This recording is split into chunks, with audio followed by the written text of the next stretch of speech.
A spark ignites, a courage shows. We break the chains, the walls we climb.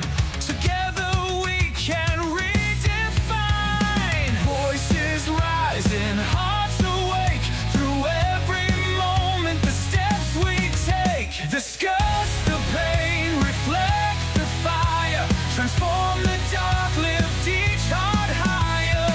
Courage to converse, a bridge to start.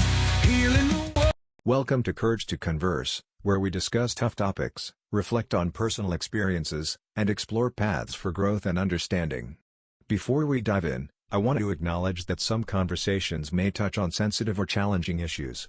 This podcast is not intended as a substitute for professional advice or support. If you or someone you know is struggling, resources are available to help. In the U.S., you can call or text 988 for the Suicide and Crisis Lifeline, or text HOME to 741-741 to reach the crisis text line. Remember, our goal here is to spark meaningful conversations while fostering respect, understanding, and personal growth. So let's get started. All right, welcome back to Courage to Converse. We have Nick remote with us. We have LA here as a guest again this week with us, and then we have JoJo, one of our co-hosts.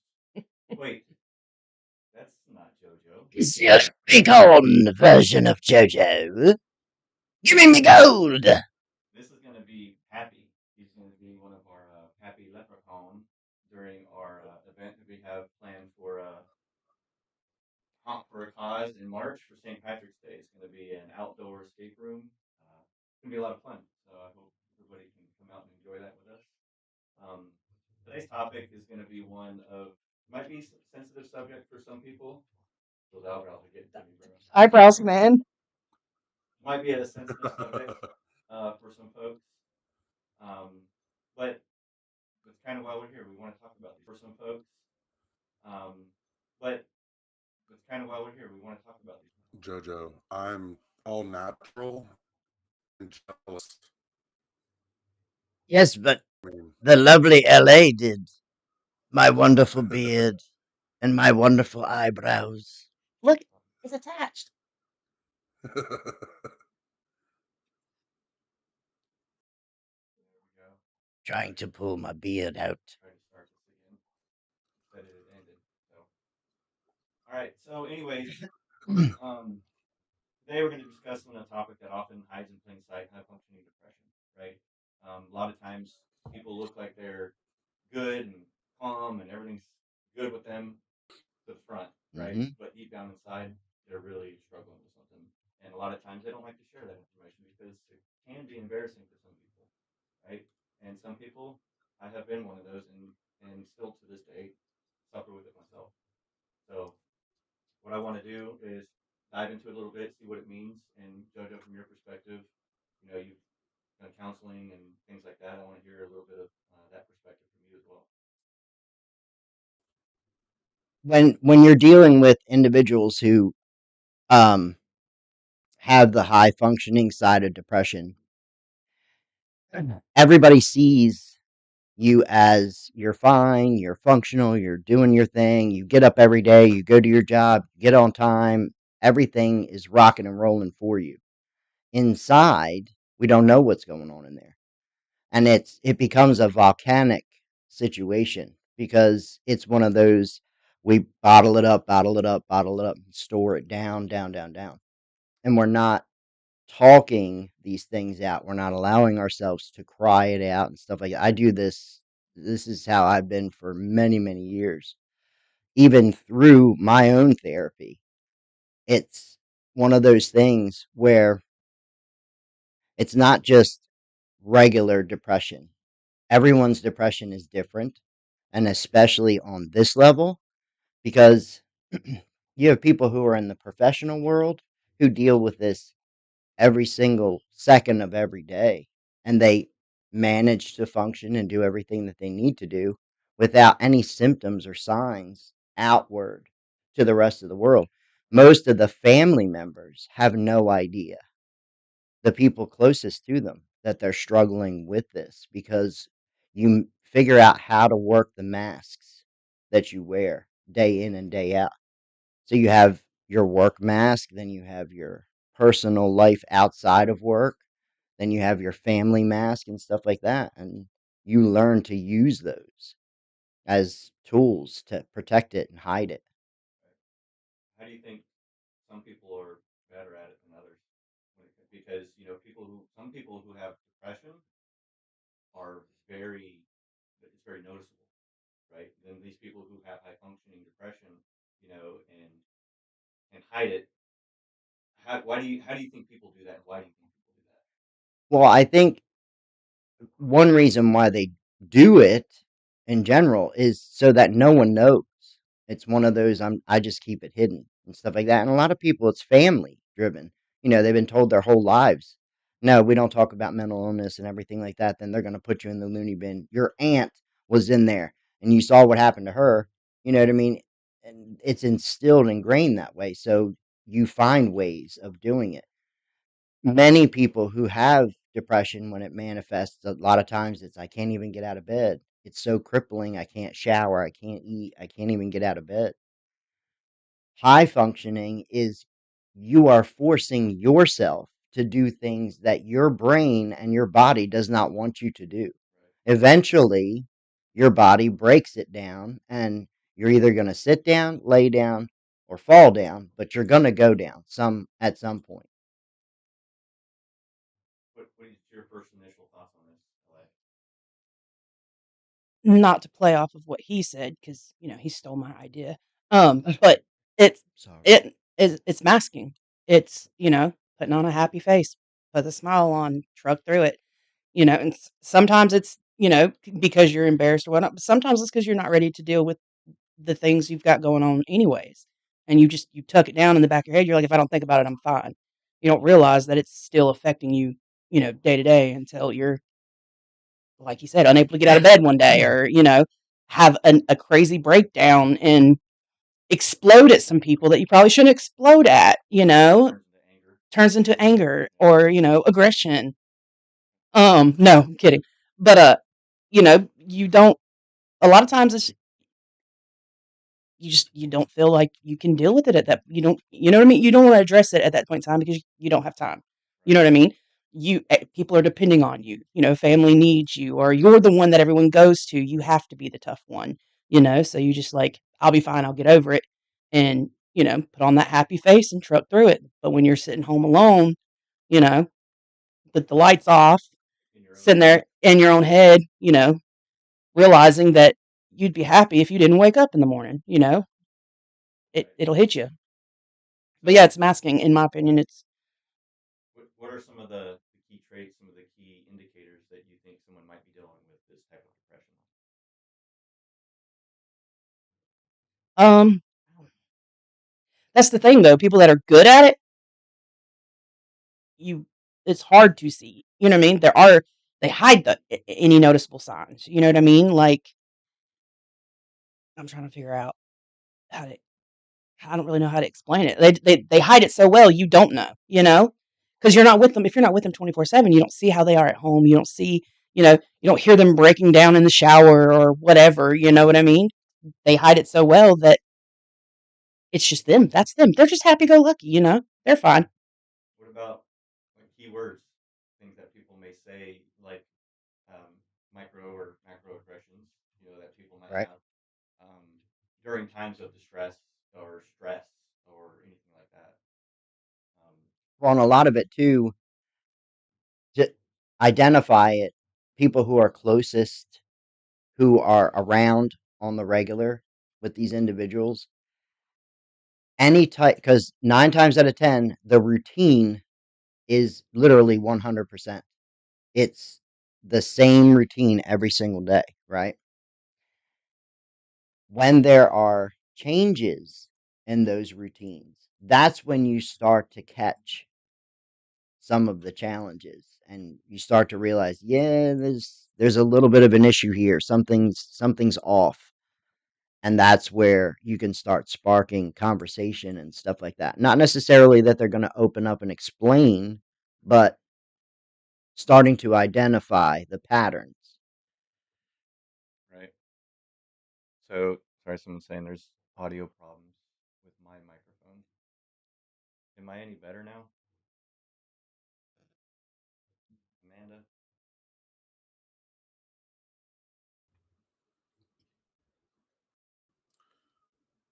All right, Nick, I want to hear your input on this. Sorry, I'm trying to fix some audio issues. No, you're good. So, this is probably not where you thought it was going to go with me. Um, and I may very well be in denial, and that's fine. It's where I'm at right now. I think it's bullshit. I do, because if you if you know you have a problem, seek help. Right? There's many ways you can obtain help, whether it be counseling, there's medication, there's many different ways where you can fix your problem. Okay, but people will make excuses for that. Okay, maybe I can't afford to go to the doctor and get on medication. Maybe I can't afford therapy. Right now, you just sound like a drug addict, because a drug addict will find a way to get his fix. If you want it bad enough, you will get it. If you want help bad enough, you will find a way to get it. And that's my philosophy on it. Now, I agree it's a thing, but I think it's more manageable than people are making it out to be. And that's just me. Right. And I may have it right now. My biggest, uh, the person I looked up to that wasn't like an immediate family member, Ron Williams. Look at what happened to him. And he probably suffered from it 100%.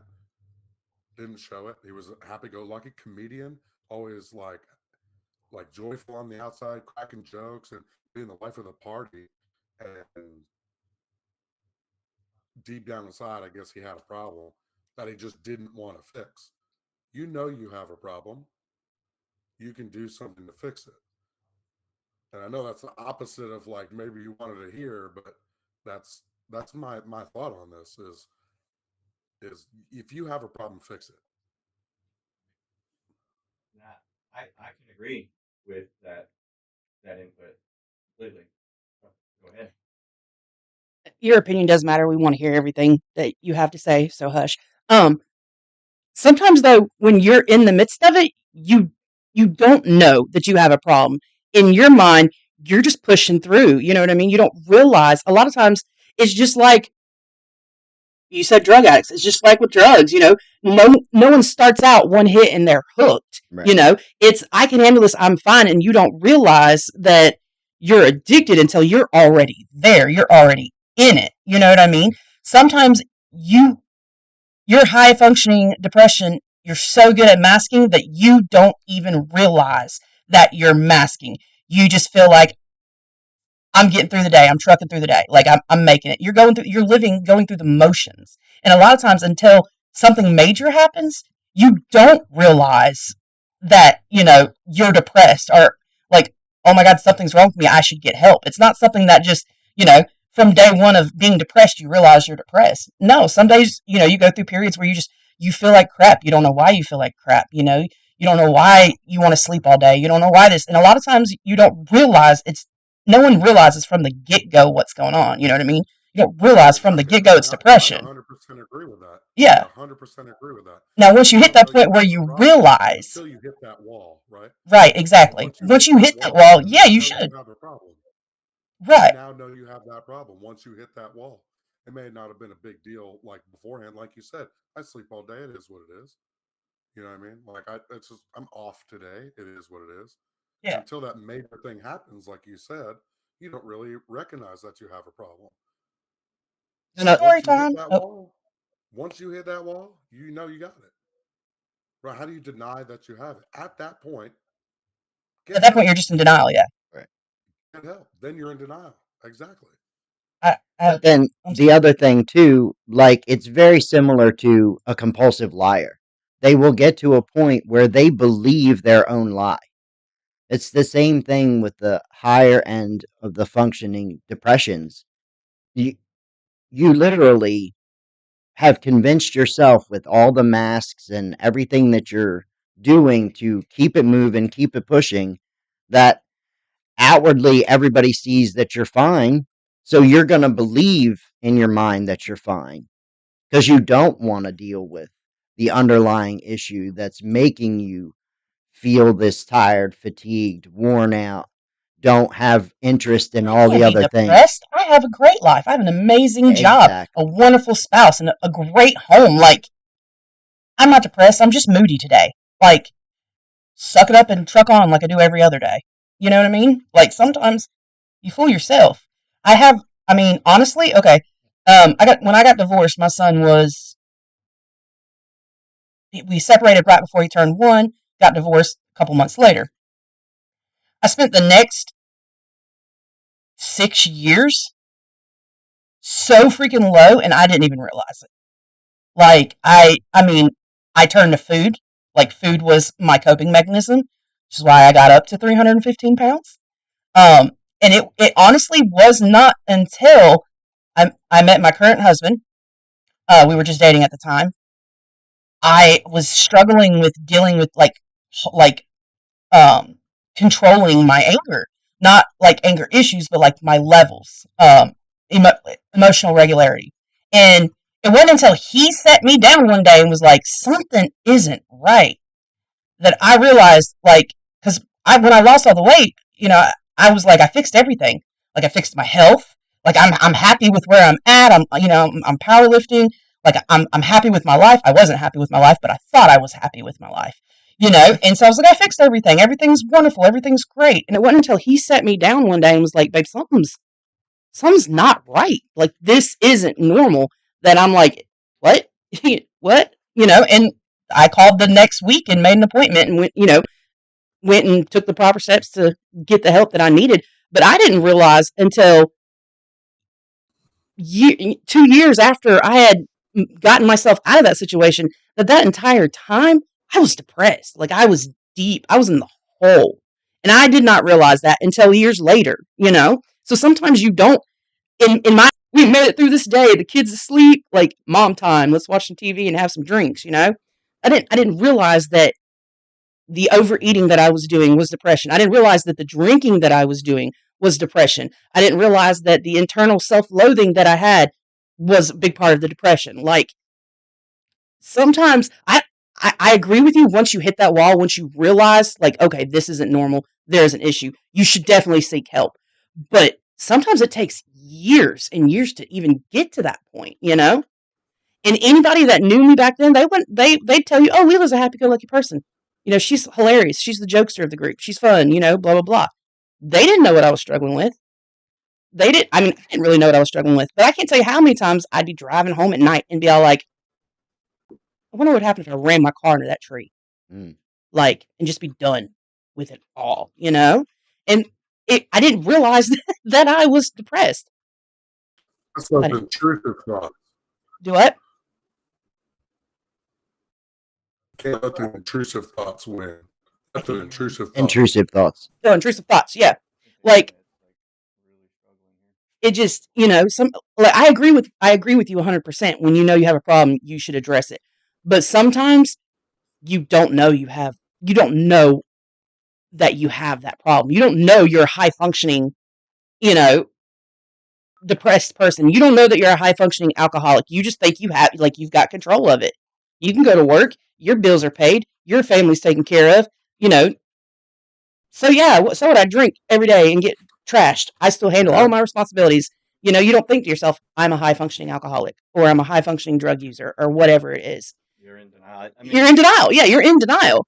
I think what you said, maybe you are in denial because, well, I'm not saying you specifically, but me, when I was going through it, there's no way I was going to be depressed, right? It runs in the family. Like, I didn't want to be that guy. I didn't want to be, Didn't want and that I fought label. back with it. There's a lot of pressures in society and within the family and everything. Is like, just like we talked about the first episode, like, just get over it. Just get over it. Like, why is this such a problem with you? But in the end, stop judging. People are dealing with these problems. They are real, Mm-hmm. right? Um, but I think, to Nick, to your point, sometimes people are in denial. They don't want to get the help, but then the folks around them who recognize they're having some of these signs, whatever, they might need convincing that they need the help. Right. Talk to us. Um, let us talk to you. Let us help you. Help us help you. You know what I mean? Um, so I think I got the audio issues resolved. Nick, I think the video is very rough on the call here. I'm gonna try to He end. looks clear on the iPad. Yeah, on the Yeah. tablet. Yeah. Are you moving, Nick? Yeah. Yeah. I can see him Maybe blinking. it's just my Yeah, he's waving his hands and everything. Go ahead and talk for me, Nick.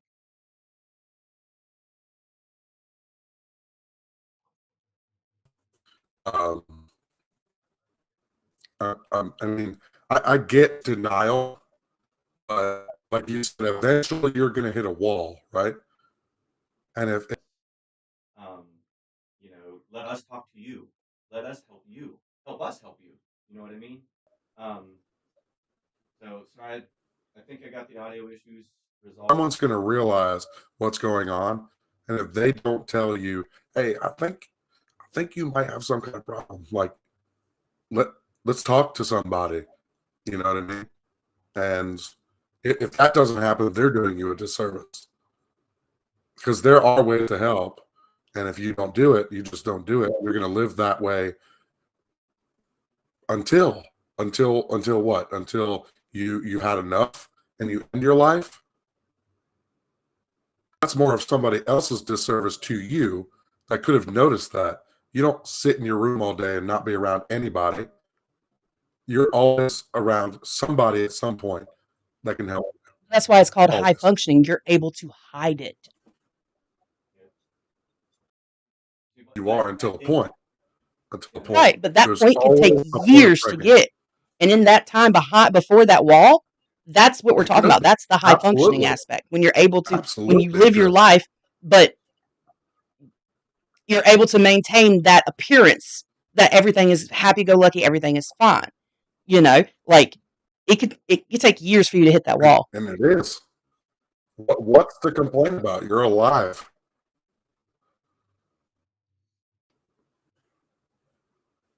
And hey, I could be in denial. I make a joke out of everything.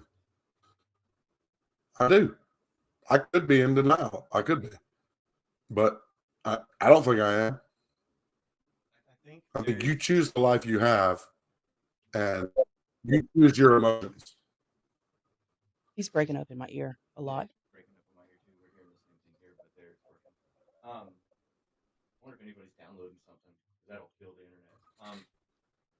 So I think making a joke out of everything, honestly, is Is the way another to go. mask. It is a mask. Hmm. I think it is a coping mechanism. Um, you know, but to Nick's point about we're doing our friends, our family, our people around us a disservice by not calling things out, right? Especially if we've known that person for a while and they have had a shift, and we just blowing it off. Oh, they're just changing their ways, or that's just who they are, or that's just how they are. Like we just checking on somebody, Hmm. how you doing, and help them pull themselves out of a situation. You know what I mean? Even if we don't think Out of everything. I do.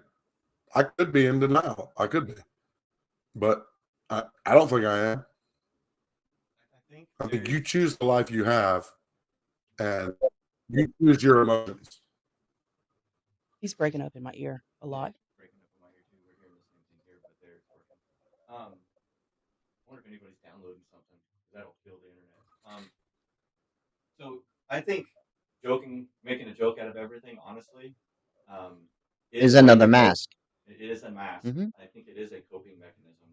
Um, you know, but to Nick's point about we're doing our friends, our family, our people around us a disservice by not calling things out, right? Especially if we've known that person for a while and they have had a shift, and we just. However, it got out of control, right? Because I was in that denial. But like Nick said, it's time to get help, right? I sought help um, almost to a point of too late because I almost took my life. But that's what it took, unfortunately. Um, but now that I look back, when I mentioned earlier about the microaggressions and things like that, they happened a lot more frequent with me. Right, I was very agitated, very irritated, still functional with life and everything, but the worse it got inside, internally, in my mind and in my heart and everything, those aggressions got worse and more often, and I wanted to do less of the things that I was really enjoying, you know. Um, but in the end, when I wanted to kill myself, and Amanda's the one that stopped me from doing it, not thinking, like, she just questioned me what I was doing, right? Um, and that's all it took. A simple little question. So, like, she wasn't asking, like, she wasn't freaking out. She just saw something abnormal. Like, what? That's not something you would normally do, right? Um, that made me, the next point, seek help, Right. right? And to that point, it is those little checking up on people. How you doing? But it took someone close to you to identify that is not a regular pattern for Joe. Right. Well, what do you do? So, what do you do with somebody you don't know very well? Right? Like, you see them, hey, that's a good person and all this, but then they show signs of depression and all that. Like, what do you do? You just approach it, you just talk to them, Yeah. or you just let it What does it go, hurt? and What is it going to like, hurt? don't intrude, because No, that's part Maybe of the they need that problem. intrusion. right, Yeah, you could save someone's life. That's the problem is you feel like you're a bother to that person, but your reach out could be that thing that they need without knowing it. It saves their life. So that could the you reaching out to them could be the spark they needed to seek help. Or even realize there's an issue. Right, exactly. But that, I mean, that also goes back to why they don't want to, when they do realize that there's an issue, a lot of times they put off getting help because they don't want to be a bother. Right. They don't want to, oh, I'm depressed. I'll get over it in a few weeks. This is dumb. Like, I'm fine. I'll get over it. I'm not going to reach out to, I'm not going to call Joe. Joe's got enough going on in his life to deal with. Like, I'm not trying to burden him with my problems. Blah, blah, blah, blah. You know what I mean? Like, I don't think that most people intentionally are like, I'm depressed and I'm just going to ignore it. You know what I mean? right. Well, there is that. You don't want to put your burdens on somebody else and everything, but sometimes I think that helps because that person could likely be dealing with the same problems that you are, and you don't know it, and then you can't find a common ground. Hmm. You know what I mean? Deep down inside, it's everybody deals with things differently. Grief, depression, happiness. Some people, when they get something very happy and everything, they can also deal with it the same way that someone is in a deep dark mode. They want to be alone. Right. Right? They want to celebrate like independently. They don't want a big thing. They want something small. My Or nothing at all. my ex-husband was that way. Like little things, like littlest things. I got him a SpongeBob watch from Burger King one time because they had them in the kids meals, Right.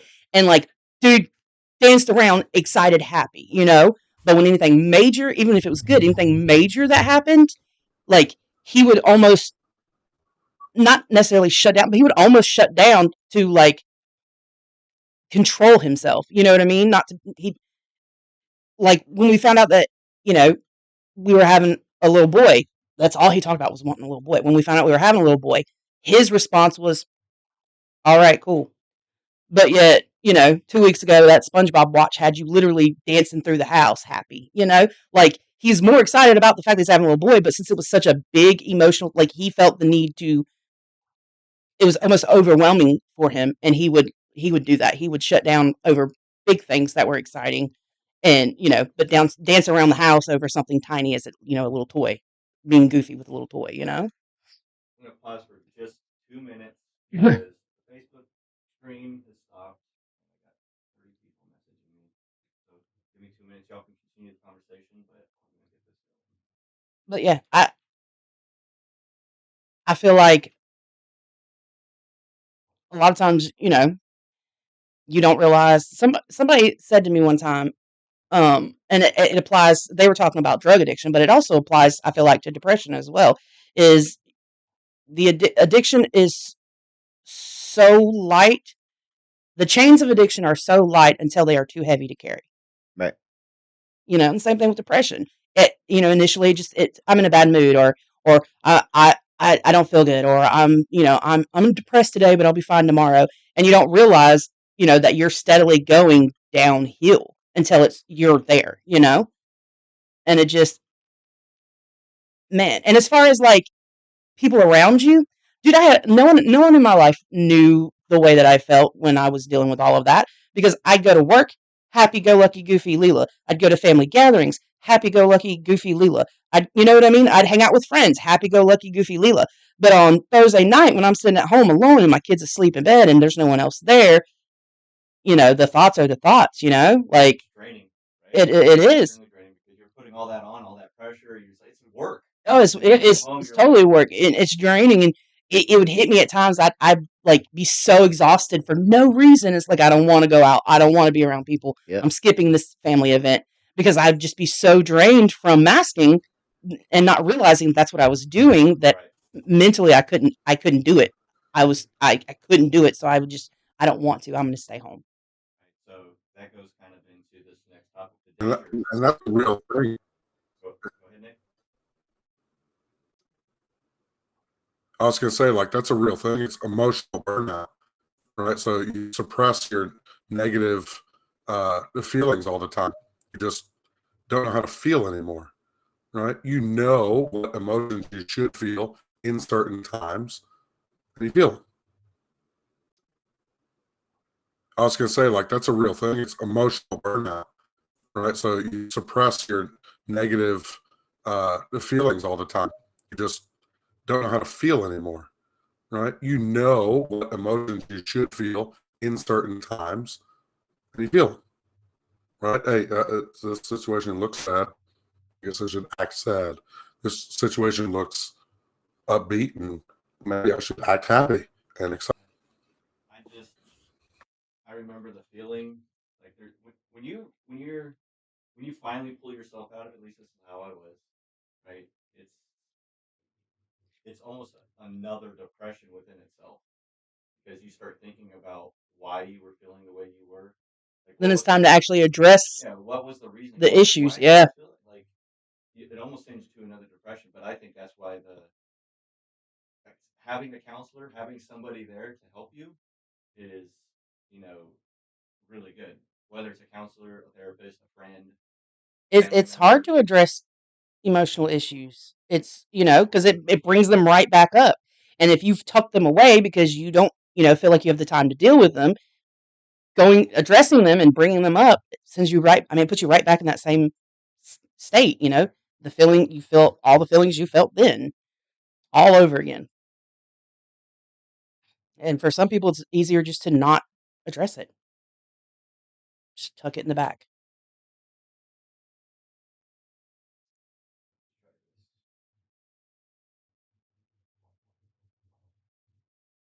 The live keeps dropping out. On Facebook. Oh. And you know, society praises productivity, right? But ignores the mental health status of it. So as long as you're doing well and benefiting somebody else, you get praise. And that praise feels good. So you keep doing it. Right? No matter how you feel, you do what you need to hear the praise from somebody else. And that just drags you along of this is how I should feel. And when I'm in that situation, that's how I'm going to appear to feel because people praise me for it. Actually, that's a good point because that's what helped me move Mm-hmm. along, right? I feel like I've been successful in everything, and I do good at work, and I feel like you're doing a good job, and all this. Like, yeah, and then everybody else around me is depending on me, right? And To maintain that I mean, that facade. facade. Yeah. Yep. It's Get out exactly of my what it head. is. Um, and it leads to burnout, physical and health issues. Like my blood pressure was skyrocketing, so many problems. Right, I was gaining weight, and all those things. The emotional toll, right? You Mm. start those microaggressions start coming out more often, Mm-hmm. or if you never had them, they potentially could start building again or building up, and then it turns into anger, and that's not normally who you are, And then if it goes for too long, that is who you become, Right. right? And then that's what people are like, damn, you're an asshole. You've changed. You know? Oh yeah, you You've changed. changed. Well, maybe, but that's the other side of it, right? Some people will act like that. You've changed, but will never look at themselves to say, like, am I a cause of why they're this way? Different. Right. Exactly. You know? So I think that's a huge problem. You know what? We're gonna scrap Facebook. I think. I don't know why it's not They should go to YouTube anyways. trying to start and it's not letting me. You know, but that's Was this also your first time trying to do both at the same time? No, it worked. no. We did it last week. time. Yeah. Just not Oh, okay. audio setup. But you know, another thing that I caution people with as well is if you're feeling a certain type of way and things like that, speaking with your friends, your family, the people who are closest to you and stuff like that, do that. Do not WebMD it, please. You don't have MDD. You don't have this. You don't look. You don't have anything Google diagnosis. until you effectively seek Oh well. treatment and are diagnosed, Jolly Roger right? Bear. Not all of it necessarily needs medication. Some, it's a major factor because it's chemical imbalances in the brain. But like what Joe was just speaking on with the burnout, the physical health issues, like your blood pressure goes up, your immune system is going to go down. Stress kills the body. It affects every facet of it. It affects your appetite. It affects what you choose to eat as well. It influences things like that too. So you'll be more apt to go to the fast food joint instead of go home and cook because what am I cooking for? I know I have to eat. I'll just grab something. And you're not eating healthy that way. Your immune system becomes compromised. You're fatigued.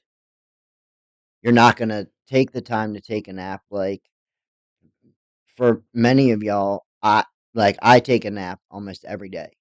I try to, right? Because I have to literally, because Joe will tell you in the middle of the day, you'll see me like I'm rubbing my head, I'm like walking real slow and stuff like that. Like my body's telling me. He's tired. It's his body telling him he's done. So we Yeah. got to remind him sometimes too. Like after he gives plasma. Yeah. You know, Yeah, you can't be out there Yeah. doing a bunch of stuff. So we got a comment here from Smiley the Psycho. Tune in to being called out by LA's words. Which words were that? Sorry, we just I called him out. trying to get out. No. What did she say? No, by the word. Yeah. It inspired something or triggered something. It's just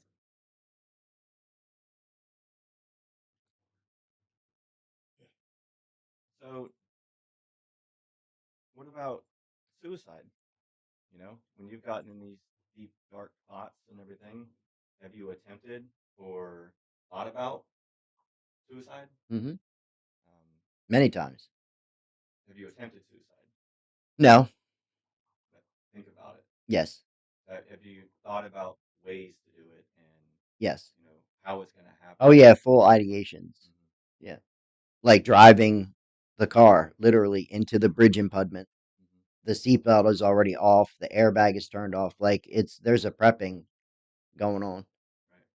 You know, it's one of those you pull over to the side of the highway, you know, like you're getting out to go pee and stuff like that. And next thing you know, you're turning the airbag off and seatbelt's undone. And now you're back in gear and I'm hitting the shifters and I'm doing, 85, 90 miles an hour.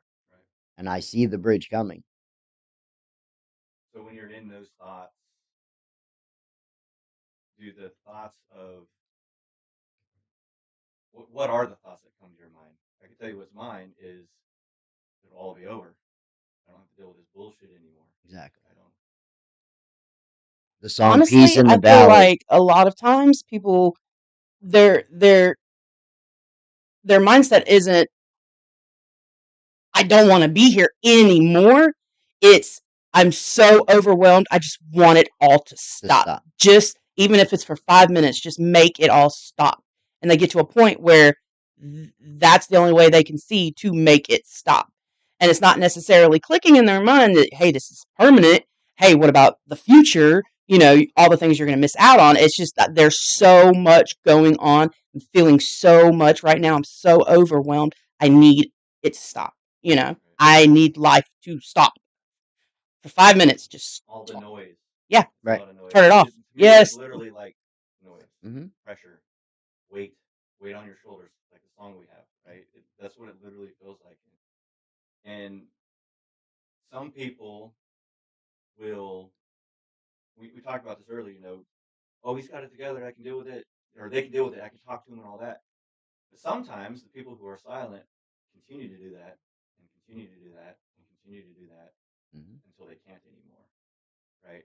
So as you're reaching out for help, right, you should also be checking on that person even if you think they got their shit together. Right. You know, you should be talking to them because that talking will help you again help them. You know what I mean? I know if I would have been able to, I've talked about this with the men's health, you know, topic we had. I talked about this with many people. My brother, Uncle Greg, um, men specifically aren't allowed to talk about their feelings because they're supposed to have it together, right? They're just supposed to just get it over with. You're a man. You're supposed to be able to handle these things. Suck it up, Buttercup. Yep. And we got to be there for each other more than we are men. I think we got to be able to call out to our brothers and our sisters. You know, you and I. This started because of some conversations. You know, it was time to start having these conversations. You know what I mean? Um, they're not scripted. You can obviously tell because it's all over the place. But that's the intention of these conversations, right? Because deep down, we got to be good people. We should try to be good people. And we got to understand each other, right? Like I told Nick, you look at this guy on the screen right now. You know, he looks like a big burly asshole, right? Far from it. He's actually a good guy. Wait till you meet him. I'm kidding, Nick. I'm kidding. But it's getting to know him that made me realize that. You know what I mean? Smiley, he's out there.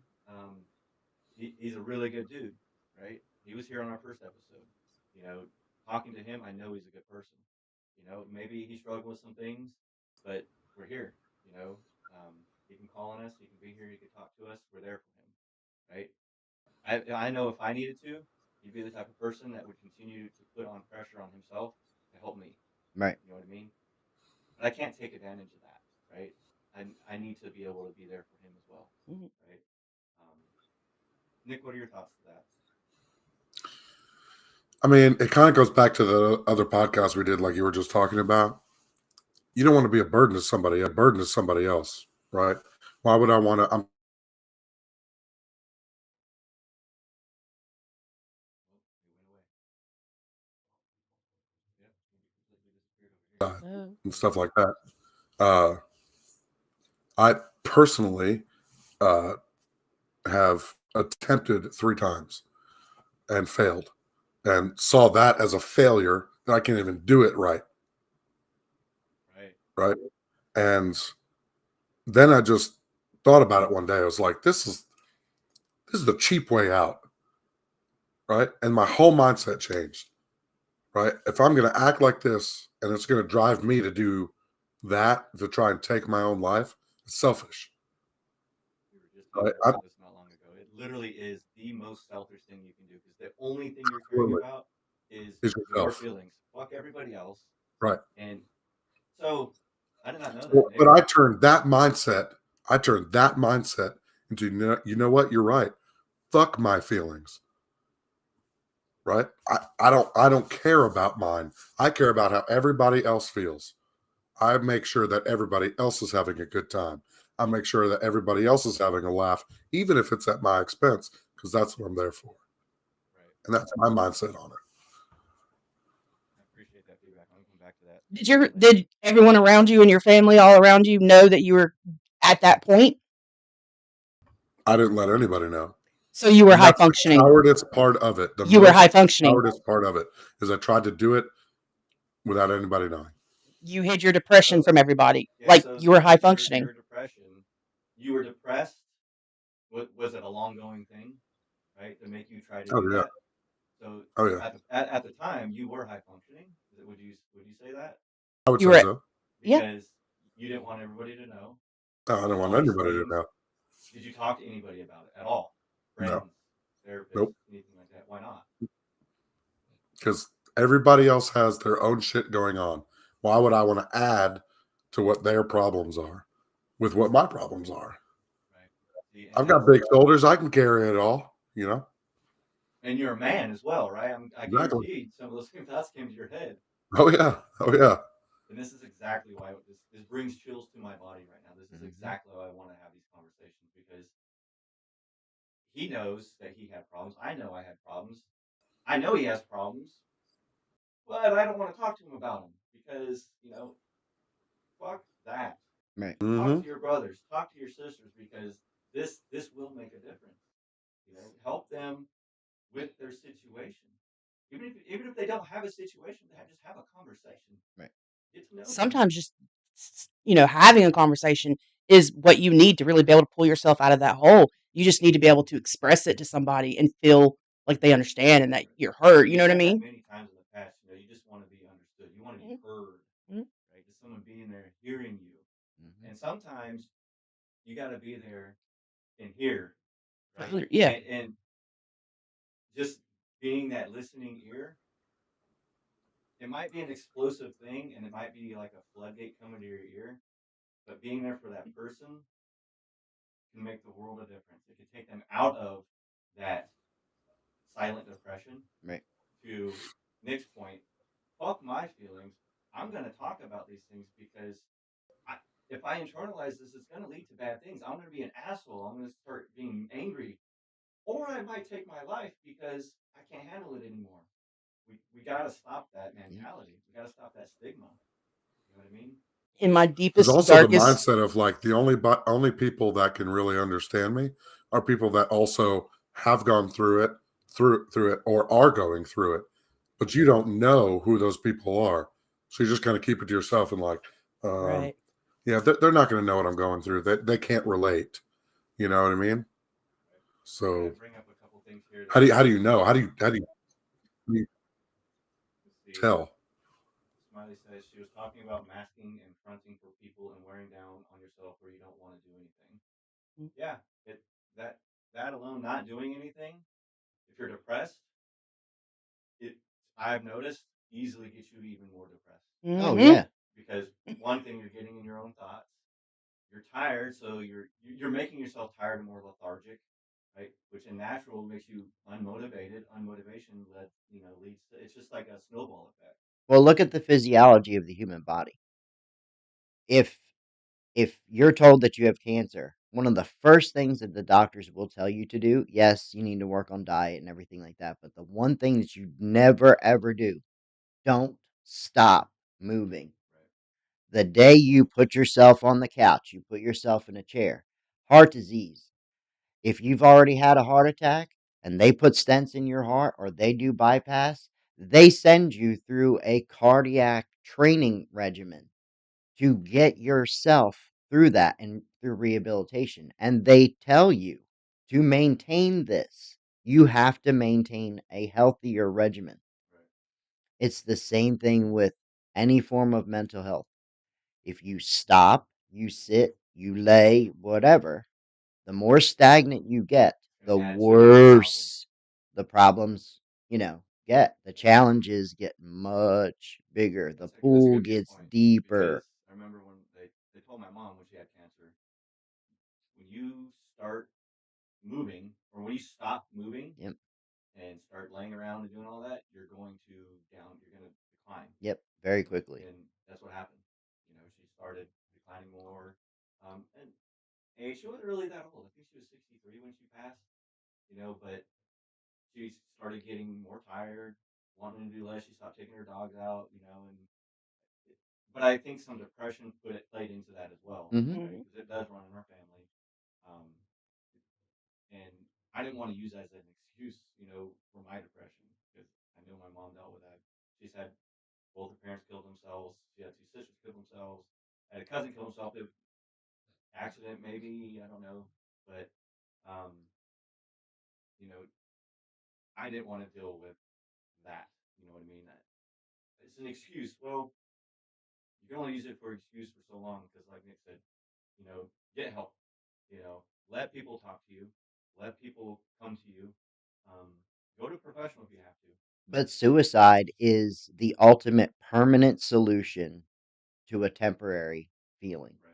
And as we all know, we've talked about this on the podcast several times. Feelings are not facts. Right. Okay, So if Tanya. your belief structure, but if your belief structure is that it's me, it's me, it's me, the world would be so much better without me. That's your feelings. They're not facts. Right. There are plenty of people in your life today that will fight you on that. You are one of the reasons why we're still here. You are loved, you are cared for, and stuff like that. But you don't recognize that when you're in the suicidal ideation. Right. Again, it's a selfish act and you're focused on that, but you're so fried and so drained and so done. It doesn't matter what anyone says to you We at get that stuck in point. the woe is me mode. Right. Well, you're in camp out mode at that point. You've got the RV pulled up and the whole 9 yards. You're fishing on the side of the Dude, lake of depression.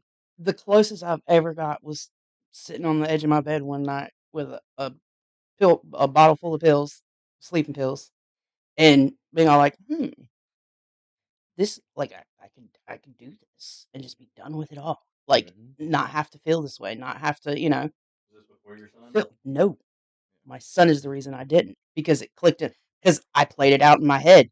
And you know what I realized? My 2-year-old would be the one to come find me that morning. I could never. I've never actually attempted. I've gotten close. Like I've intrusive thoughts, suicidal ideation. I've gotten close. But I mean, my son, honest to God, is every single time has been my savior when it comes to that. I could never put him through that. I could never put him through that. My biggest goal in life is to be a better mother than what I had. And if I did that, I'm no better than she was. Right. You know, If not worse. he needs to be a good mom. You have to be around. If you're not alive, you're not around. So I remember I'm very fortunate the that night or the morning. You know, and I've mentioned this many times to other people as I'm trying to explain it. Like, in a movie where people are doing like flashbacks, hmm what Mhm. happened through life, that like I can literally I sensed that, right. My kids, my grandkids. Like I had grandparents, but my mom's grandparents, my dad's dad. I didn't know any of them. You know what I mean? Um, I knew my stepmom's parents as grandparents. They were great grandparents and everything, but it wasn't the same as your own parents' parents. You know what I mean? And I say this, I couldn't live with myself thinking that my kids would be without their dad and my grandkids, even though I'd be dead. I couldn't live with myself thinking that, right? So it's not fair to them. right, and then Amanda's saying, "What are you doing? Why do you have that?" Like that was a turning point. Like it's time to help. But unfortunately, like for a lot of people, though, they're so deep in that hole that they don't have the ability to think about everyone else's feelings. You know what I mean? They Right. don't have the ability to think about how this is going to affect everyone else. They're so overwhelmed with their depression, with their emotions, with their feelings, that they can't cope and process their own thoughts and feelings, let alone how it's going to affect other people. Right. So about this, something just came to my mind. Like some people will blow it off. Like Mm-hmm. someone says they're depressed, some people are like what what do Oh, you do suck with it up. those type of people, right? Like, oh, you'll get over it, and like What do you got to be depressed about? You're fine. yeah, you got a good kid, you got a good life, you're like, but do they really know everything that's going on? Are they really that involved with your life to know that there's that much that what's going on in your world with work, with school, with family, with friends, with your car, the car's And they, died, like they all won't that, unless it's shared. right? Well, and if we don't have the conversations, right, daily conversations, anything like I that, feel like those kind of people aren't your people, anyways. right? Well, If they're gonna If you are expressing any kind of an issue and they're going to come at you like that, they're not your people anyway. Those True, people you don't need or around you. they could be, but they could be a product of their environment, and they True. don't know any better. You know what I mean? And plus, But if That's true. The older older, yeah, people, yeah, yeah. you know, I was thinking about people, us, our yeah, age, you know, right, our people. You know, I wasn't thinking about yeah, the but older generation and even our the age, stigma you behind it and know, everything. yeah, there's people who have their own trauma that you know are just like, I see what kind of like you. Fuck you! You got the you living the You life. don't know what Me I've over here, been I ain't got through. nothing. Blah blah You know, blah. Yeah. there's no way you could be depressed. Get over it. You know what I mean? You have no idea. Sense that, you know, but it's a stigma all around. Mm. You know what I mean? And I wanted to bring this up right here. I brought it up a little bit ago, but Dakota put this similar to things as Nick was more worried about everyone else and making sure everyone else is having the best life. What us that get in depressions and things like that don't understand is that we might be the reason that person is having their best life. They enjoy hanging out with me. They enjoy my company. They want me to be there. You know, they enjoy just bullshitting, making jokes, doing what we do with the haunt and like all these things. I might be making your life better just by being there and being around and bullshitting. You know, you come here, look what she's done, right? She's over here fucking around doing these things. You know, she could be depressed and all that, but she is making this is our best life right here. You know what I mean? She matters to Maybe me. it's making mine. Right. So just being around and hey, can I come over and do makeup? Hell yeah, you can come do makeup, right? Like these are the things that we can do for each other. You know what I mean? and for some people, that is their balance, you know, and it's not necessarily healthy though, because there are people who I'm a people pleaser, so I would rather you be happy and you not know that I'm not happy, right? Right. So as long as I'm helping keep you happy and keep you motivated to go in and all this stuff, that makes me feel better about myself. Well, that's not necessarily healthy either, because you're also subjugating your own feelings and you're not isolating your challenges and issues and addressing them with the same individuals that you're trying to please. Right.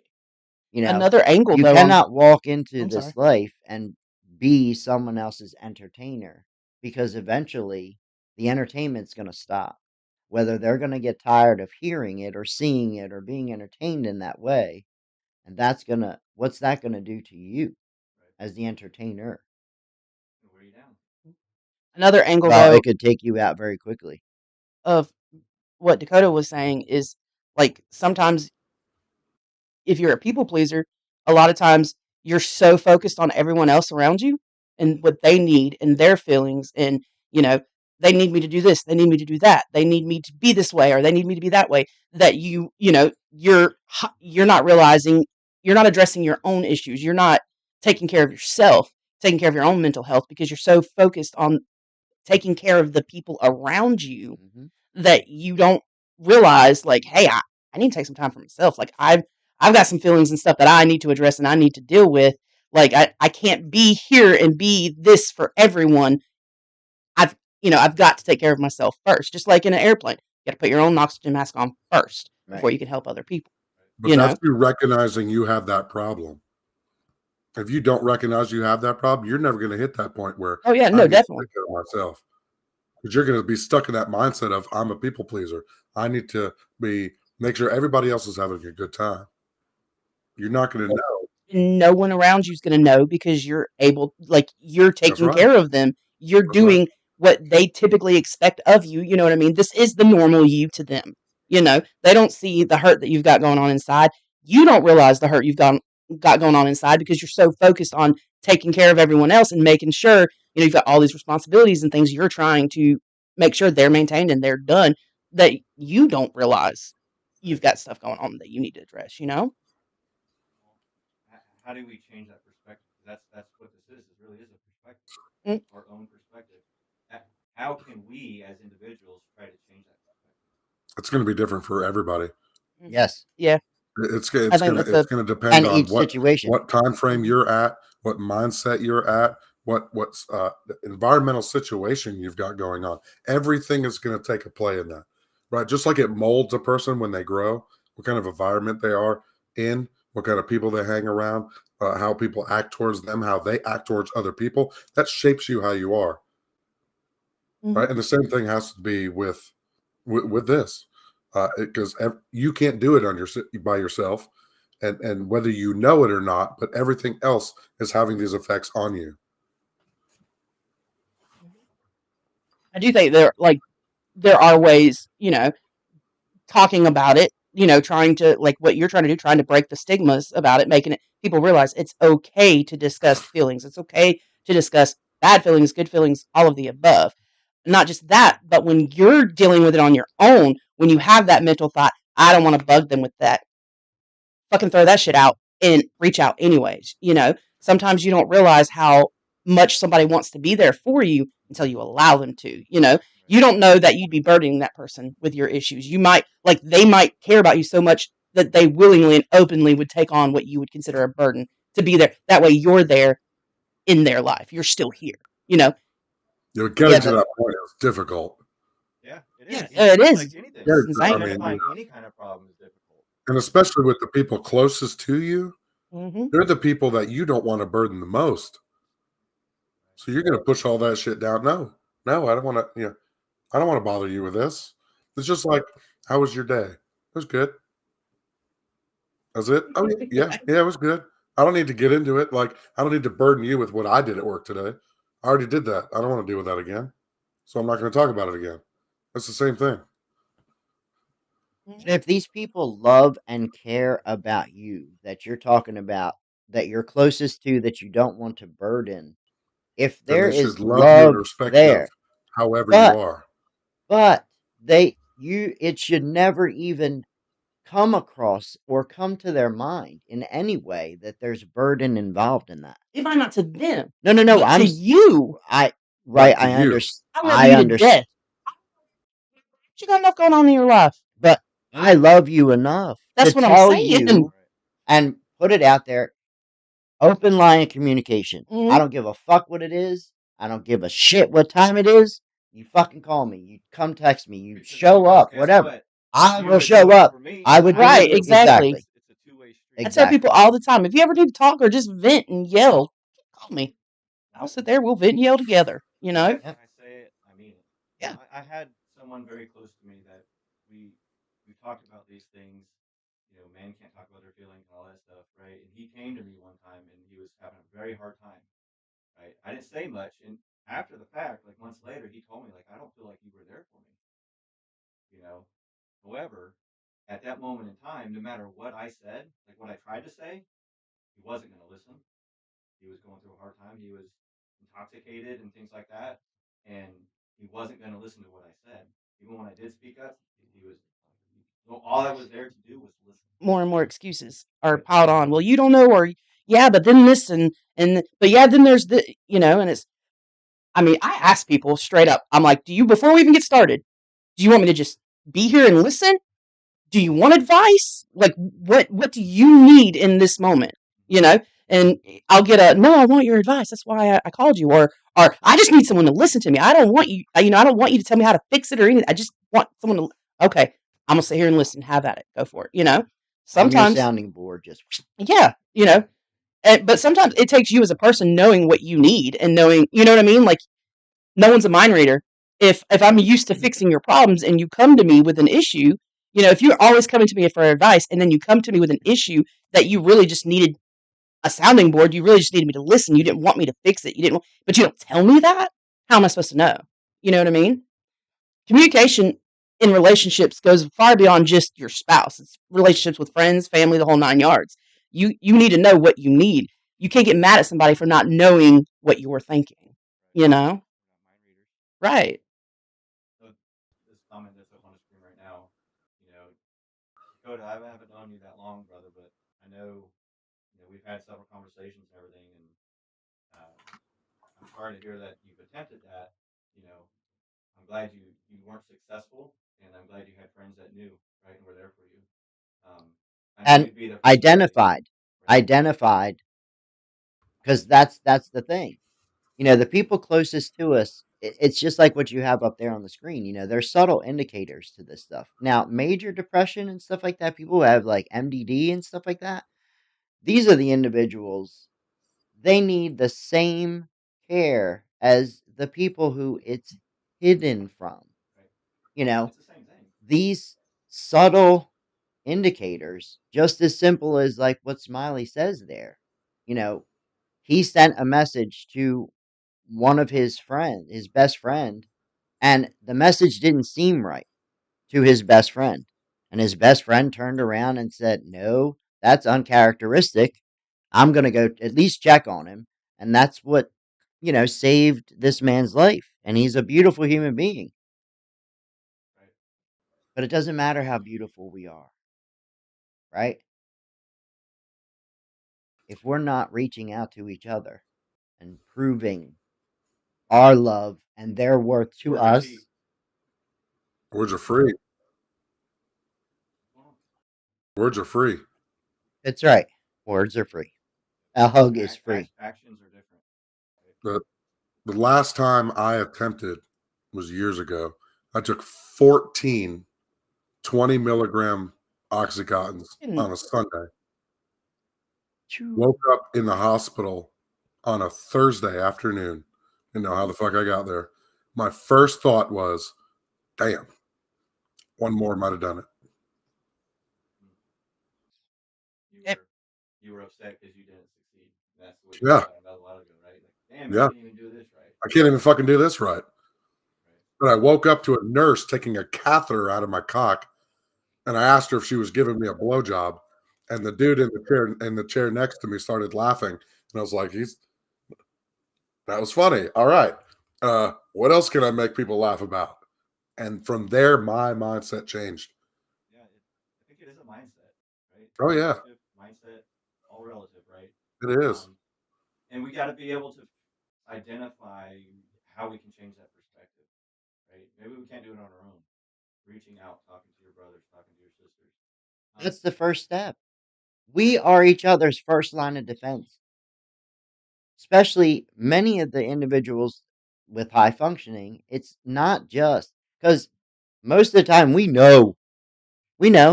That's why we do the masks. That's why we, tell our little fibs and stories of, oh, I'm perfectly fine, blah, blah, blah, blah, blah. What is fine? Fucked up, insecure, neurotic, you can go down these acronyms, right? I'm sorry.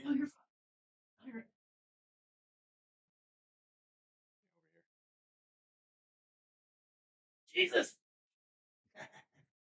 But, with Yes. the high functioning side of things, you know, we as individuals, as long as we're making ourselves ready and able for individuals to, whether they're identifying it themselves or not, something is going to feel off at some point. And if I'm available, I hope that you will call me when something doesn't feel right or you're in your head too much and you go driving. We don't need that. If you start crying and you can't stop, now that's a dangerous situation while you're driving. Hopefully you'll pull over, pick up your phone and call me. Clogs up your mind. Call someone. This is no different, bro. We need to call each other Right. and just check in. How you doing? You know, Yeah, what the hell's are you going doing on? all right? Um, I think Shoot me a a big text when you get support, home. a big support too. Even what you're trying to do here, Joe, bringing awareness to this. Social media right now, huge, very integral part of everybody's life, right? And celebrities. If more celebrities openly talked about it, more people would listen because this little average Joe Schmo over here isn't gonna, matter to me. Oh, but look, Ryan Reynolds is on TV. Deadpool's telling me he's depressed. yeah. Maybe it is an issue, you Right. know. The Well, look at what Baby happened with steps. Selena Gomez, right? Yeah, It took her full on breakdown on stage where she literally swore she was going to die. And if they didn't do something, she was going to kill herself. She went this full campaign. It took, what, a year and a half for her to complete this tour. And that's all she talked about was mental health awareness, mental illness awareness, depression, the whole 9 yards, the signs, how to identify it. That's why I'm excited about on September 8th for Suicide Awareness Day. If we scare away suicide, scare away depression, we have we have the tools, we have the muscle here Right. to make that an epic event So for the community. what he's talking about is, our nonprofit. We do a haunted house here on Highway 127. One of the events we're talking about doing is the Scared Depression Away, right? For the Mental Health Awareness Month. Basically, you come in here and you're going to blast away all these feelings, these emotions, and everything like that, right? You get to attack our characters and all those things, right? So, again, it's for the awareness thing. You got something to say? Yeah, I want to just. My bad. No, go ahead. Sorry. Don't No, I was just saying. apologize. Oh, No, it's just like Is it like a rage room with y'all. foam bats? Oh, that'd be awesome. it's all going to be outdoors. We've been throwing around ideas, but we're going to be planning it more. Colored water It's in balloon, September. So we water. have time to plan. Oh no, like, and I mean, I'm gonna talk about my little issue right there because it definitely pertains to this. To hear the four of y'all, you, Nick, Dakota, and JoJo, like, breaks my heart to know, like, just to know that I just met Dakota this year, but at the haunt, but like, we bonded, I say I met Nick last year. I like really met Nick last year. I met him years ago, once or twice, but really, met him last year. Right. Just met you, met you a year ago. But God, it fucking breaks my heart to know that you guys Because we got our shit almost together. no, because you almost weren't here. Right. Who's got You their shit almost weren't together? here. Yeah, you got yeah. No, the images. No, it's just like, I mean, God, you really Exactly. don't realize the struggles that people have gone through and stuff, and it just Well, all of you fuckers, if y'all need anything, right. then whatever, call me. Don't like, oh my God. And the Telling you same right goes now. for It just you. it got me for a second realizing that all of y'all, and there's no telling, like, oh my God, could you imagine if we took a poll at the haunt? Like, how many people have been in that spot? Probably 90% of us, We kind of It can't be that. did New Year's, right? Yeah, We all I wouldn't burnt hear from away all of our these types of The feelings, negative these types of feelings. things. We wrote them all down. Nobody knew whose was what. We randomized them and we picked them out. Or well, the original plan was to pick them out of a hat. And we were going to read them, but I read them all. And some of them were positive, some were negative, some of them were like aspirations, New Year's resolution type things. And we burnt them away, right? To heal from it. And I'm going to tell you, since that moment when I wanted to do away with myself, and after talking to the counselor and everything like that, it took a mindset change, right? Mhm. What I'm doing right now is part of that change, right? Because it fucking matters that much to me. We might have 3 viewers the whole time we do this, however long we do this. I don't care because I already know this has made a change in somebody very close in my life. Yes. You know, someone came to me after the first moment, the first podcast, and told me something that they were holding in, right? And they're growing from that. I know we've made a change, right? So it takes talking about it. It takes being there for somebody. You know what I mean? I want to go over a couple things here, and I want to go to a couple comments. The emotional toll, we've already talked about this, right? People will break down. They'll hold these things in. It'll strain on relationships, right? Oh my gosh. What is the leprechaun doing? I'm sorry. Oh, the Getting hot. eyebrows. I can't with it. It's getting hot under me wig. When people start to isolate, we talked about, getting into the lethargic modes, getting in beds, laying there. It makes it even worse, right? The invisible side of it, right? Nick, you said, you were in denial and you attempted 3 times and all these things. Nobody knew around you, right? Until you tried, right? But had you not wanted And not only that, I hid my attempts from them. I did it to away from everybody so that they didn't see it.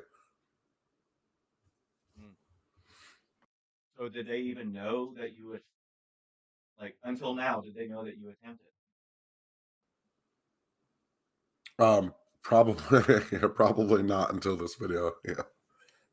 Wow, it's crazy. You know, I'm glad you can open up about those things because that's that brings chills to my heart because you shouldn't have. You're holding that in still. You know what I mean? Like it. It can be embarrassing, right? But who fucking cares what people think about me? You know, I don't care.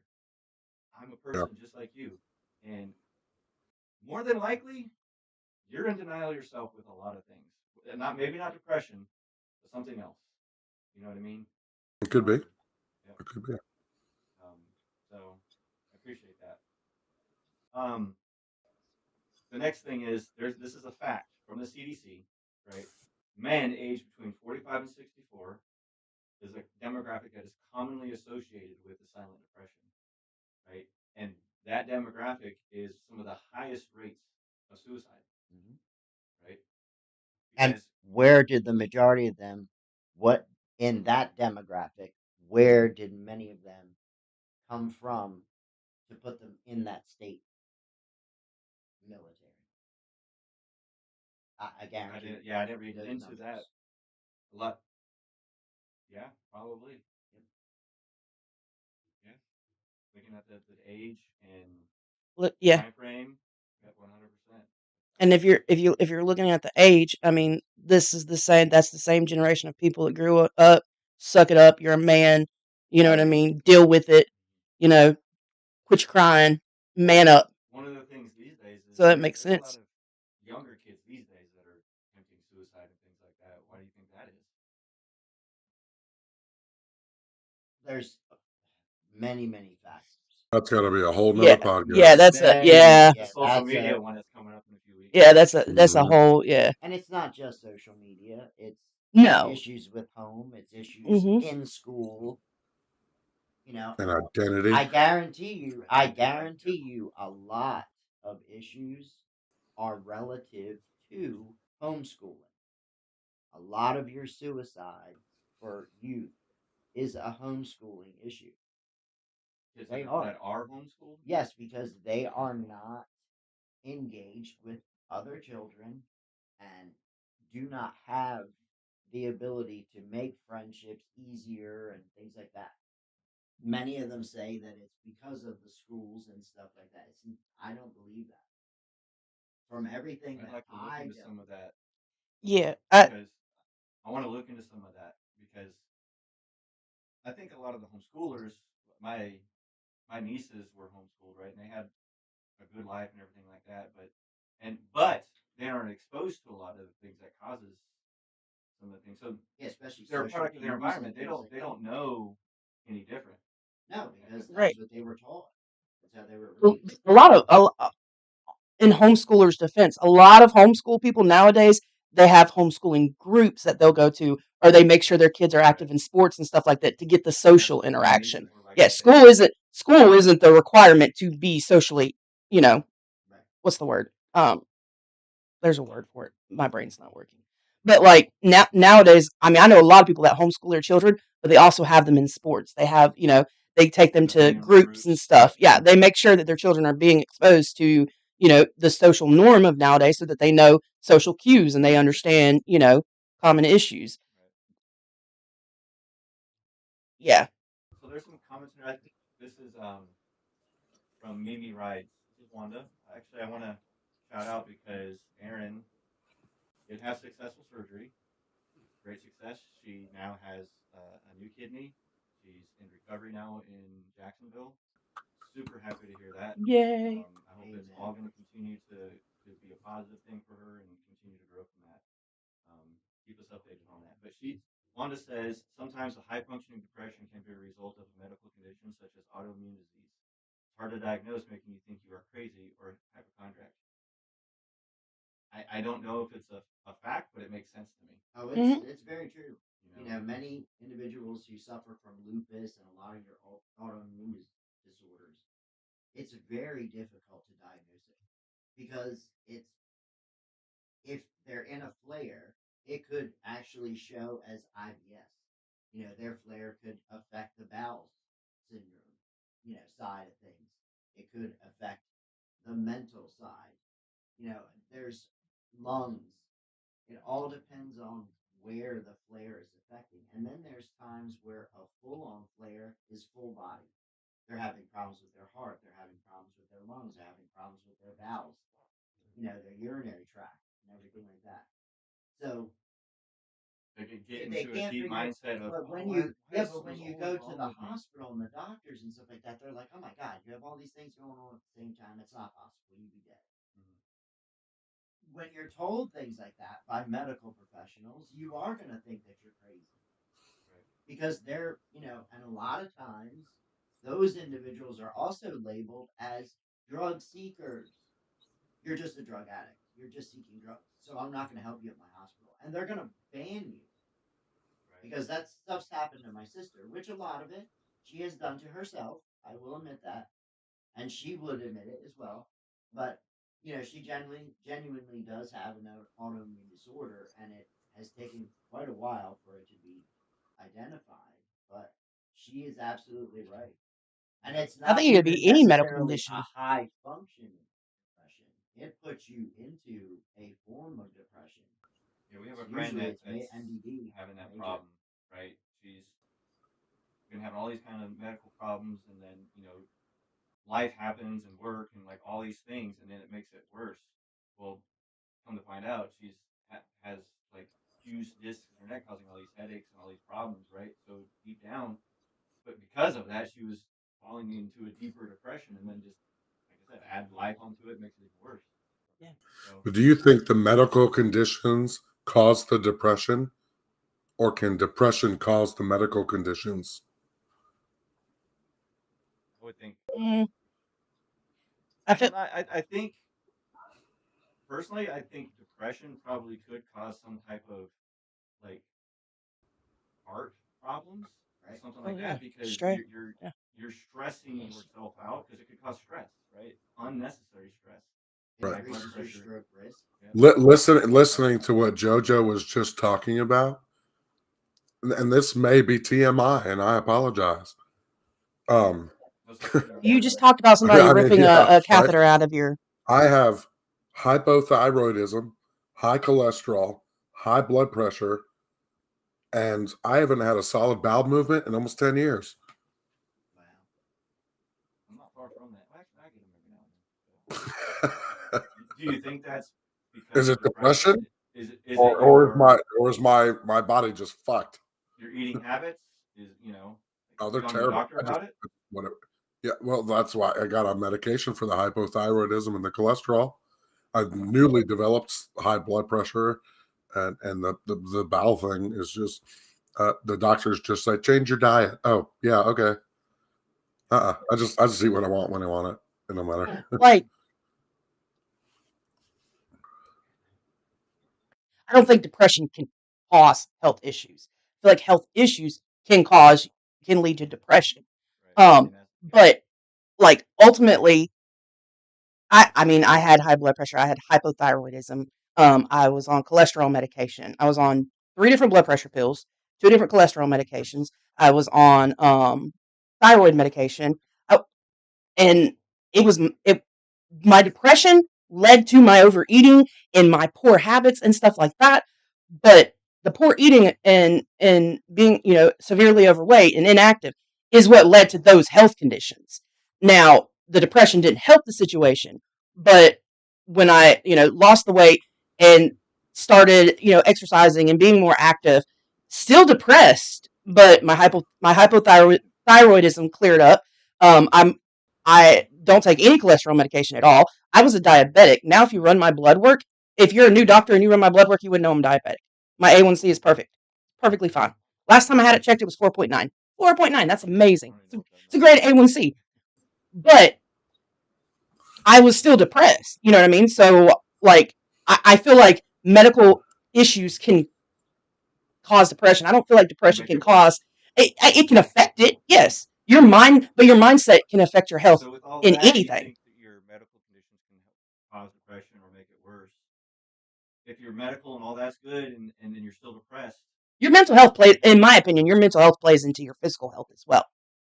yeah, because Yeah, one, it can make you tired and lethargic when right. you're not getting out there. But I mean, I corrected those issues and was still depressed. So how was I able to correct those issues if my depression was So causing when you them? get in that moment, what do you do? You start sulking on you know oh, I'm depressed and it's all these things. But I didn't. Oh no, I took that shit. The back Make a trucking. decision out of I fear, functioning, bro. You just a because fear that you Because might have I to felt do like I had something to. extra, You know, again, single fear mom. that somebody might feel this way about you if you say that, Right. Well, not just judgment. that, but I did. In my mind, I didn't have fear time to of worry about judgment, right? myself. So You know, I'm a mom. I'm admitting an employee. Like, admitting you're depressed while being successful, it's a contradiction, right? I'm successful, I'm happy, I'm improved, but I'm depressed. successful doesn't necessarily mean happy, Those though. don't make sense. Success But that's the can mean that's something the that's completely the different fear to of everybody. judgment from other people. Right. The fear Exactly. of That's part judgment of the from other stigma. people makes you think that way. Right. Right. And that That's the kind stigma. of comes to Tim's point here, Pappy. High functioning or not talking to someone is always the hardest part. Opening it up can be scary, even when you can call these people family, Hmm. right? Oh Because of yeah. the judgment, right? I mean, I think one way that we can all, well, two ways we can help with um, fighting depression, whether it's major depression where it's very open or hidden depression, is by talking about it and by stop judging. Right. Stop Yeah. judging people because We listen and we of what don't they judge. what they're telling you, how they're acting. This goes back to the empathy part. Understand where they are. Listen to them. You know what I mean? Peanut says, I have trouble with it too. Feel like I'm always a problem. I've tried all multiple times. Jojo knows. And that's why I distance myself a lot. This goes back to the comment, that we had earlier. You know, if somebody reaches out to you, they see these things, try to talk to them. It might be uncomfortable, um, but you might be the reason somebody is It's a still lot here today. Yes. because even if you're depressed, you might be the light of someone's life. Well, look at what Smiley's comment was. Hmm. If it weren't for his best friend, he would not be here. Right. Most likely. And don't worry about the burdensome, right? We enjoy, you know, people likely enjoy my company when I'm around, right? And how would I know? Maybe not. No, I'm kidding. Had I done that, how many people would I have upset? And who could it have made their life worse? Definitely my kids, definitely my wife, and likely a lot of people around. You know what I mean? But people, you might be the reason people are having their best life. Like I said earlier, happy. Tim also says talking can be so hard. People always tell you just call me. It can be really hard to trust someone with that kind of information, especially when you're not very trusting. I mean, that's very true. You got to be careful with who you talk to as well, right? Sure. If someone's Makes showing you feel you, vulnerable. yeah, it's very vulnerable, right? Hmm. I'm going to give a perfect example here, right? This doesn't have anything to do with depression or anything like that, but it has to do with trust and being a good person, right? Jojo and Everett and Peanut came to train our nonprofit team for the haunted house, right?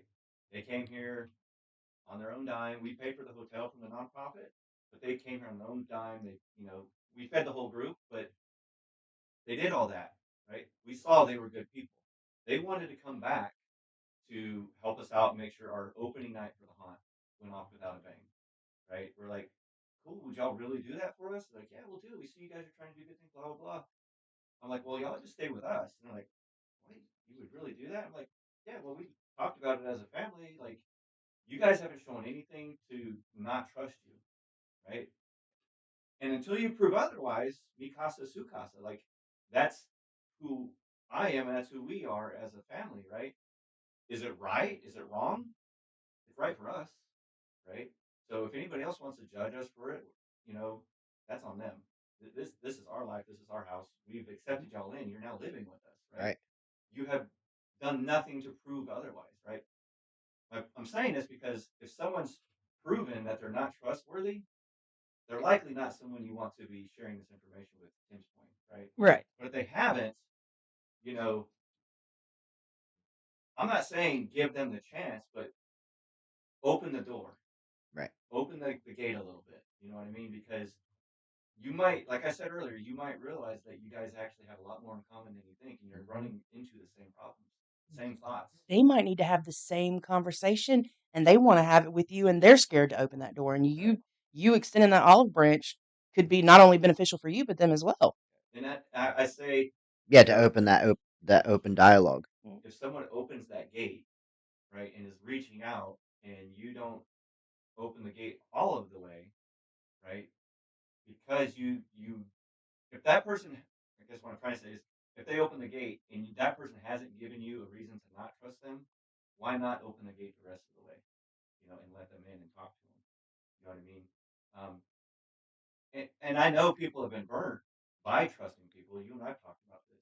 Hmm. I'm like, it leaves you vulnerable. Fuck We yeah. all have. However, not everybody's like that. Just because you've been burnt in the past Right. doesn't mean it's going to happen again, and that doesn't mean everybody else is. It likely can. It might happen, but then again, that's not someone you want in your circle, But you can't live your life. It's just like what we say all the time. You can't live your life in fear, right? Mm-mm. and you You are cannot live controlling it, your life believing that everyone in the world is an asshole except me. right? Because guess what? Look in the mirror. You're the asshole We actually because you're cock blocking everybody around. I'm sorry. we have a topic about That's this, the exactly. a self assessment of Yes. who we really are. Yep. I don't want to be on that one. Oh, you have to be. Yep. Um, I don't like this chair. so Tim, I hope I touched on that topic a little bit. The dude in the gray sweatshirt has a killer beard. Man, I don't know about that. Who's Gum? Does anybody know who Yes. Gumball Head is? Why? Yes. Thank you. That's my people. Oh, hello, That's Gumball my Head. good people. I was on the wrong He's account. Hello, amazing. everyone. He actually does his own podcast. Wait, is Mental he the health. one Yeah, that yeah, we yeah. did the competition with? Yeah, yeah, yeah, yeah. Oh, Yeah, yeah, yeah. The Wolverine Deadpool makeup. yep, Yeah. awesome. So He's I big have on this mental health quote as here that well I'd like to read. and recovery, sobriety. Nick has a quote. Let's hear this quote. Functioning is not thriving. Success on the outside does not mean you're okay on the inside. You spend too much time managing tasks, you'll never acknowledge the heaviness that you carry. And Realization is the first step of healing. well, it's like alcoholic and a drug addict, Yeah, right? absolutely. Acknowledging the problem, right? Now, And that's also with mental health. You Mhm. know, it's just like with the horse and the water thing. You can lead the horse to the water. It doesn't mean it's going to drink the order. water, Water. whatever. I just messing Say, say Leave my something about Yankee shit whores. alone. with you. Yeah, horses. you know, can you read that last part, Nick? The very last part about the tasks and things like that, because I want to touch on that. Yeah.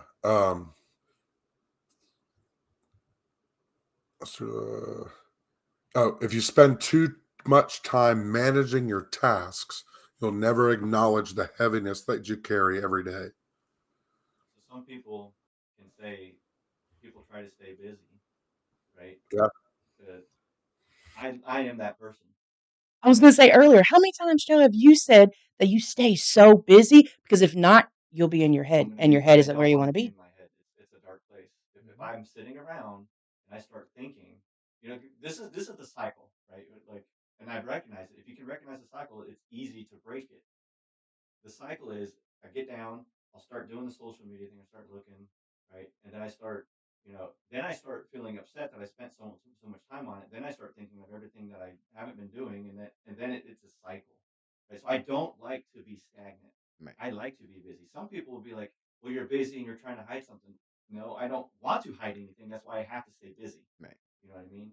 So it could be on the other side, like someone staying busy because they don't, it's too much to handle. You know what I mean? I have to stay busy. Everybody needs a break. You got to listen to your body, obviously, Hmm. but I have to stay busy, or it's going to be. I'll get back in that state. And I don't want to be in there. Right. I don't deserve to be in that point. I don't. People around me don't deserve for me to be in that point.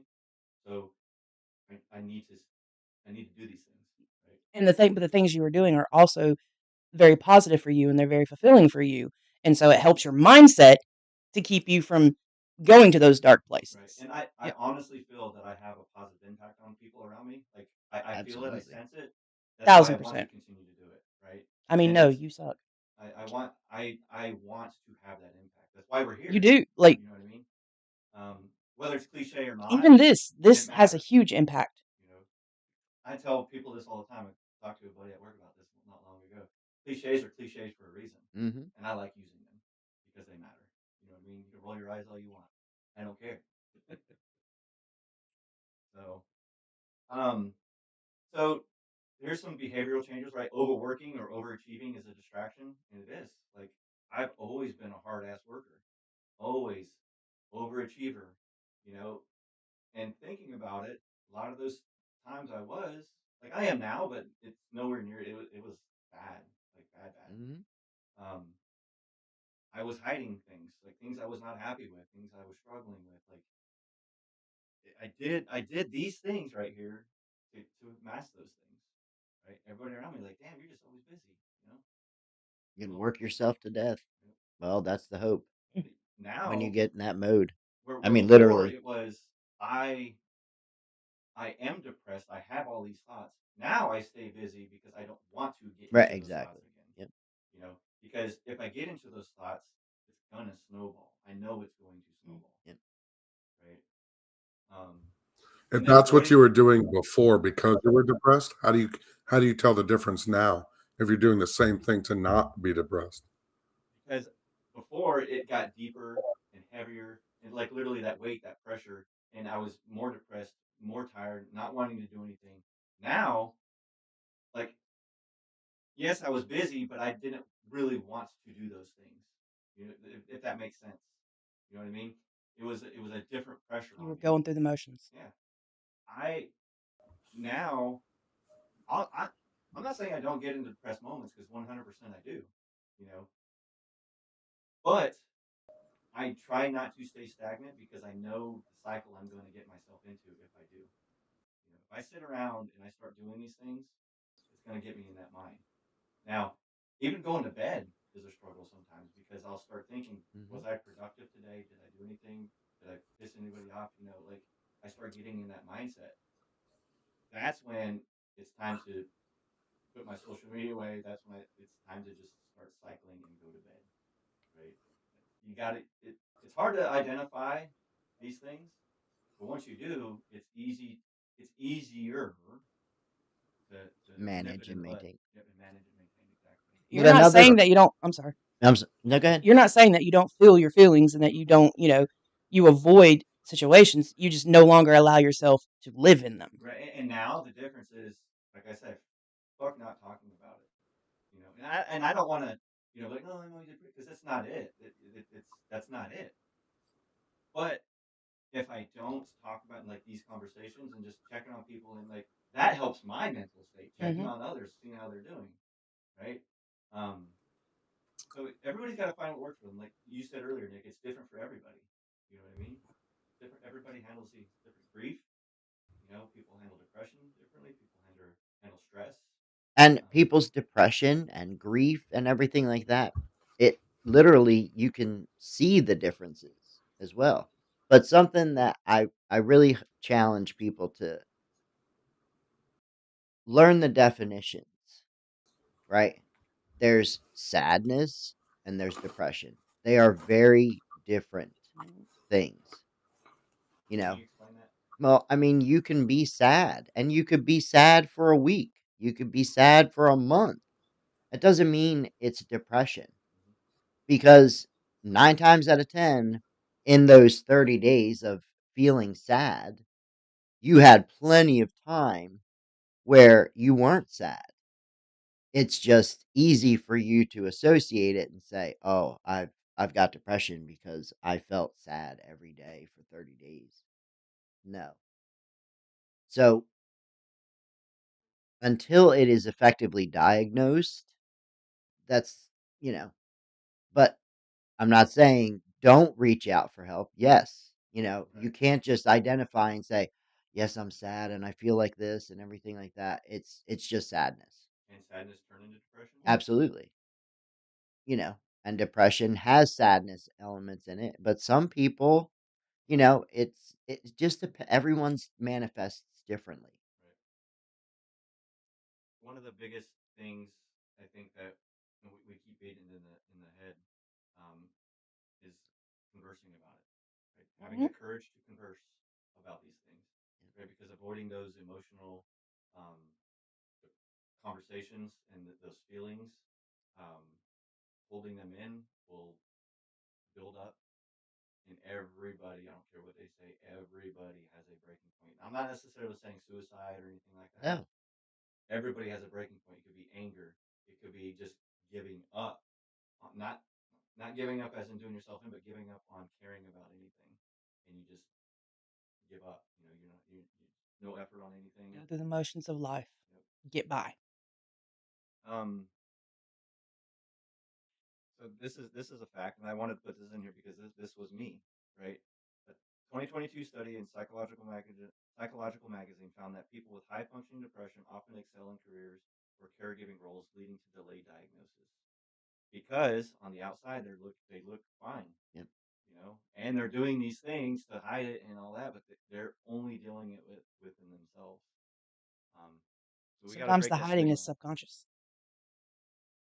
Anybody else? Peanut says it's hard to talk to people about it for me. Well, we've given a lot of things here that we can do. Like if you find someone you can trust, talk to them. Open that gate.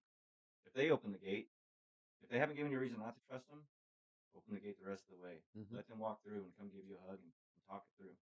Drink a beer? Go have a beer at the bar. Don't drink? Go have a soda. Go Go to the sit on coffee the shop. benches in the backyard, Yeah, right? we have a bonfire. Come sit with us, Yes. laugh with us, joke with us. Pull any one of us aside. We will gladly allow you. I tell people, I have 2 ears. Jesus gave me 2 ears. Bend them bitches. Yep. You know? 2 ears and one mouth, right? That's right. Yep. Cliche. Gray shirt spitting bars with a quote. That's what Smiley says. Damn right. Oh, Everett's here. What's up? We are doing well. Glad you joined What us. up, old man? Hope you get to come see us this year during the haunt and during some of our events. We're having a good time. I tend to make songs that I sing that helps. And actually, yes, we have songs, as everybody knows. Every episode, we have a song that goes along with the episode. Um, I really ask that people listen to them. This Suno AI app, you know, has really opened all kinds of things. Like I've been writing these songs, and it helps me get out some of these feelings. Like when I get in them, I write. So I use ChatGPT to express what I'm trying to Give away convey. your secrets. No, that's the way it is. If you're not using AI right now in 2025, you are wrong. Get with the times, brother. Right. um, you got to train it, right? Every time I write a song, it takes several iterations. But I use ChatGPT, tell it what I want it to say, how I want to convey it. It'll spit it out. I'll say, no, I need to change this part. I need to add this part to it. And I take that and put it in a Suno to words. And you got to, do different types of music and everything. And JoJo knows because I've asked him to like, which one's better? I'll send him like Right. 10 songs. Which one sounds the best? And I think I know I have one in my mind. But to Pina's point, music can be a gateway to the soul. Which that's Mm. another podcast we're gonna have as well. Yep. Because it helps. It's an art, right? It helps people express who they really are in a music and art format, and they don't have to tell somebody like in person. Hmm. They can put it out there for the world to hear. That this brought up something else. Kurt Cobain did that, right? But Kurt Cobain didn't want all that other attention. Right. He just wanted to put the music. He was famous. He was like it was overwhelming for him, right? It's still debatable if he's killed himself or not, but I think Lord. he did. I think he just too much, you know, couldn't handle it. Or another way to look at it, like for me, a lot of times, like I use music, you know, to help with my moods and stuff. A lot of times, Absolutely. I can find songs that are able to put in words what I'm feeling, Yep. but I can't find the words to say it myself. You know what I mean? Mhm. Well, and that's honestly why I like using ChatGPT because I can literally talk to it, text to it Hmm. actually how I'm feeling, how I want to convey to it, and it'll come out with how I want to actually express it, or if not, I will reword it to, and it does. And I sent Amanda a song today. You know how we raise our kids and how we act with our kids and everything like that. Like we have to let them fail. I want them to fail because I know it's going to make them grow. It's going to make them succeed. It's going to make them stand tall. Right. Same thing for her. I want her to try and fail because she's gonna realize she's a lot more capable than she thinks she is. Yes. Same with the kids, right? Hmm. But if we don't let them fail, we continue to do the things for them, We're doing a disservice. to them and ourselves, Absolutely. right? Um, Yep. we're holding them back, you know. So I wrote a song about that, and it helped me today with some of the struggles I was having, Well, right? before Batman became Batman, you know, Thomas Wayne asked Bruce, "Why do we fall?" That's how we learn resiliency. We stand up, Mhm. dust ourselves off, and keep it moving. We heal, lick our wounds, and then we keep moving. But That's how we learn to Mhm. get back up. right. So Nick, you said, when you attempted, I can't even do this right. You know, was what I'm grateful that you didn't do it right Same. and what three Thank was you. it? times. Was it a bunch of failures over and over and over? And you're like, I'm getting back up, but I keep getting falling back down. I'm getting back up, but I keep falling back down, and you just got tired of it. Um, I think it was more of I kept trying to get back up and couldn't.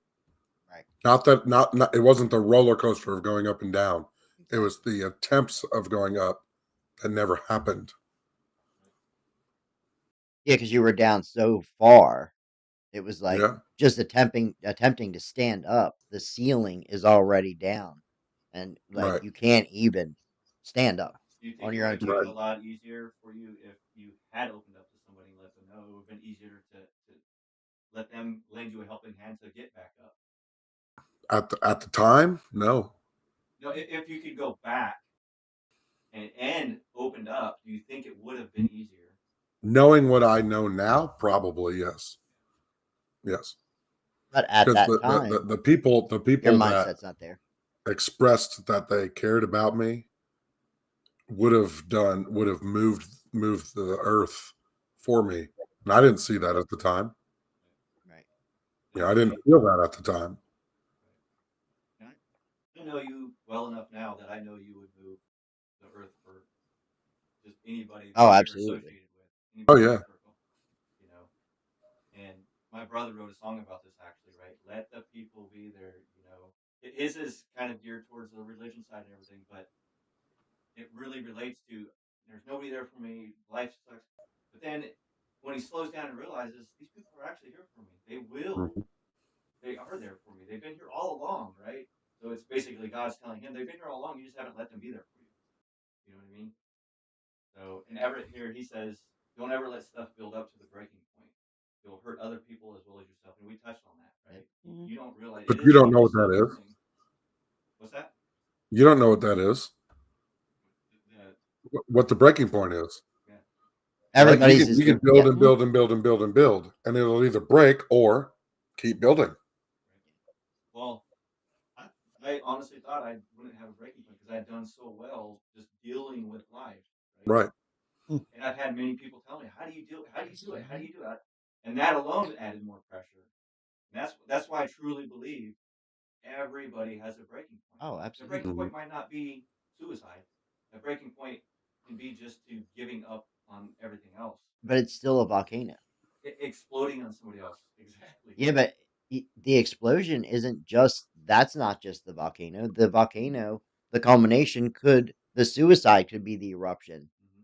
The lashing out and snapping out, physically assaulting individuals that we care about, or verbally assaulting them, emotionally assaulting them to the point of, you know, you can't take that stuff back when you Right. get to that level. But, to Everett's point, um, hurt people hurt people. Right. Kind of like misery loves company. Mhm. I mean, and a lot of times it's to no fault of our own. It's just these things build up and build up and build up and build up. And like you said, the breaking point occurs. Well, that was the piece of straw, and the camel's got the broken back, and I've just lost my shit on everybody.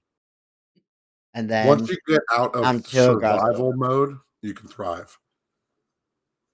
And honestly, Reptilian brain. I strongly believe that because with my mental state and everything right now, I feel like I'm thriving. Like So you're I'm not in proud. survival mode anymore, I'm proud of the things I'm doing. right? Right, this nonprofit thing, the haunt thing. Like I'll admit, 100%. I've talked to Jojo about this. Like everything that's going on with the haunt and like the things that have happened, people that have left, and family, and like and feeling like I don't have support, all these things. Like I'm like, is all this stress really worth it? Like, why do I do this? Like, and then I have to slow down, right? That whole flashing moment, like I'm just gonna quit this. And I'm like, no, hold up. I love this. This is a passion. Plus, all of the other people that are involved now, the impact it's having on their lives, like the kids, the parents of the kids, like they tell us, thank you. You know, my kids, they love coming here. They want to be involved. You're involving them. They feel like they're part of something. I have chills right now because that to me matters to me. It makes me feel better about myself. It makes me feel better about everybody that's helping. She's coming to do makeup. Smiley comes to do makeup. They're all bonding, right? We're a little aggressive around here sometimes, right? But these are not jokes. These are the memories and stuff that we're building that we can have for the rest of our lives, right? This matters, right? Nick says I make a joke about everything, right? There's I love to joke around. I'll talk a lot of shit. But in the end, like if I said something to you and you don't tell me that it bothered you, how am I Facebook It's man. going supposed to to keep know? That's going. right. You know. Yep. So it goes down here. How can we Bless you. fix some of these Thank you. things? We touched on a lot of them, but approach with empathy, not judgment. Right. There's a quote here. I take notes and stuff. I've noticed you seem overwhelmed lately. How can I support you? Right? Those things like a change in behavior. If you can try to recognize that, not always easy, right? But if you've known someone for a long time and they're sleeping longer, they're not coming around as much, or they're making comments, things like that. Try to recognize those things. Try to cue in on those key things, right? Create a safe space for them to express themselves. Here, you said the bonfire, the Absolutely. haunt. When we're doing makeup, we're doing costuming, we're planning for these events. Like these are safe places. If you just need to have one-on-one time, call me. Call anybody. Right? Well, that's what LA and I had today. Mhm. Right. We had a safe space, We bonded. and yeah, we bonded. We talked about all kinds of things, life related, Mm-hmm. right? While making something, you know, Creepy. Goofy. and Just Them fun, innocent. eyebrows, Look at bro. them eyebrows. and fun. It was fun. It was a lot of fun. I was that was also something that I want to point out. Like, no joke. I would like my makeup has exploded since I came across y'all. It Right. wouldn't have had I not come across the haunt. You know, like Well, because you're self doubt, right? I'm not just. I mean, But my also my give opening doors to ideas that yeah, she would not yeah. not have thought of. Right. You My know, opinion of my own work has drastically improved due to Right. the haunt. Like, I'm And not going to deny that you're at all. you're not coming from a place of fear anymore. exactly. Right. I have these ideas and I can run them by people and they'll give me their honest opinions. But not just that, like the haunt in general as a whole is a very supportive group. I mean, it's very Our family. supportive, We you know, intentionally and it's make it's this a given safe me environment. the confidence to attempt things I've never done before, like a beard and eyebrows. Right. It looks You fun. It know? looks like a freaking Oh no, it's leprechaun. You creepy. know, like the ideas that we have. You know, I don't like it. I'm a There's little so much I want to jealous. change.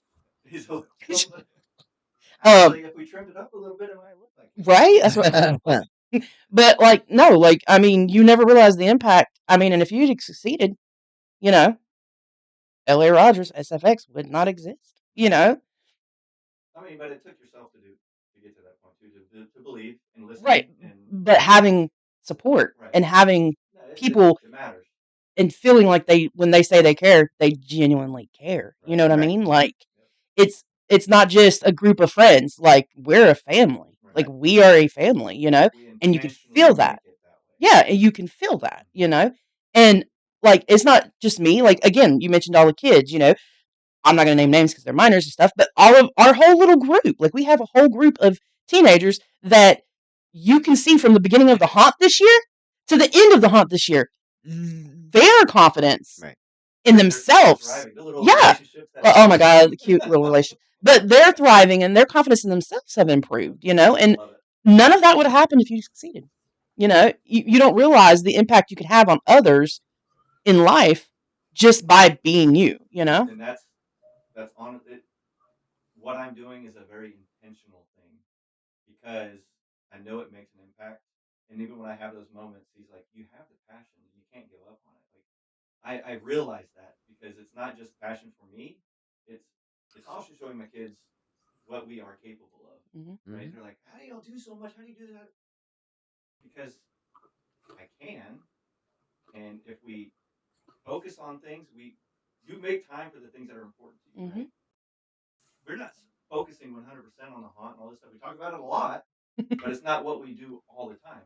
We're going out like my brother. He's building a house out here. We're working on that. We go eat out together. We'll watch TV. We'll play games. Bonfires, Bonfires. Like birthday all of these parties are the kids want to have birthday parties at our at the haunt. haunt. Like Like, this that's is this. When I say it's crazy, like it's awesome it's crazy. it You know what It's is. I mean? this It's is their fun. haunt family. Yeah. Yeah. I mean, And healing does not mean the damage never existed. It means the damage no longer controls exactly. your life. That's That's right. a huge thing. Yep. Just what was doesn't mean has to be. Exactly. And this is something I tell my brother. He struggled with alcoholism for a long time, and he would always tell me like I'm trying to get him out of it. He's like, "I'm an alcoholic." I'm like, "No, you might feel that because that's all you know right now, but you can get to the point where you can say I used to be an alcoholic. It doesn't have to control you. It Just doesn't have to accept be your where you are right defining now, moment. right?" And we mentioned this before. I have written a song about it because it matters, right? Iron sharpens iron. I feel this because that support system that we have, we hold each other accountable. We talk to each other. We're there. We're listening. Just listening. Like you said, sometimes just I know someone's listening to me. We're there to help each other up and hold each other accountable. Iron sharpens iron. It's true. Very true. So I, Um, I, I agree with that, but I have one statement that society puts against that. You go to any NA meeting, you go to any AA meeting, stuff like that. They say you are a drug addict. You are an alcoholic. You're recovered, but you are. They compare it to the fucking Marines. Once you're out, you're a Marine. You're always a Marine. Once you're a drug addict, you're always a drug addict. You recovered from it, but you are one. And that's what they preach at those meetings. I've been to them, AA, NA, and that's all they talk about is you are one. Admit that you are one, and then you can move forward. You Yep. still are one, but you've recovered. Or you're And in that's what they recovery. preach at these meetings.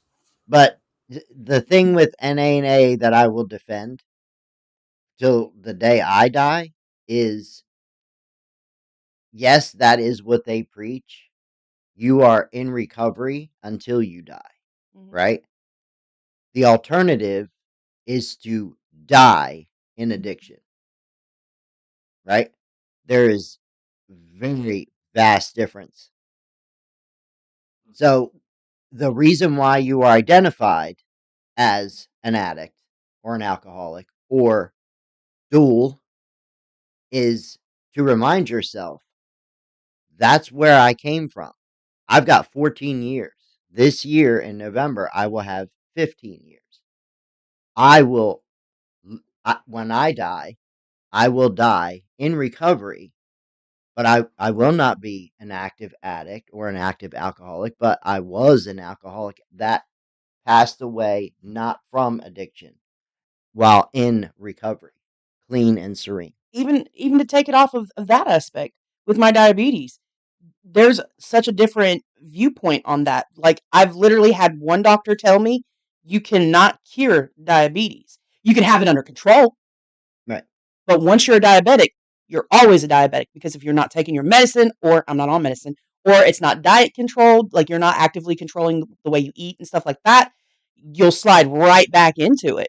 Right. But at the same time, I've had people say, well, your blood, you overcame your diabetes, you beat your diabetes.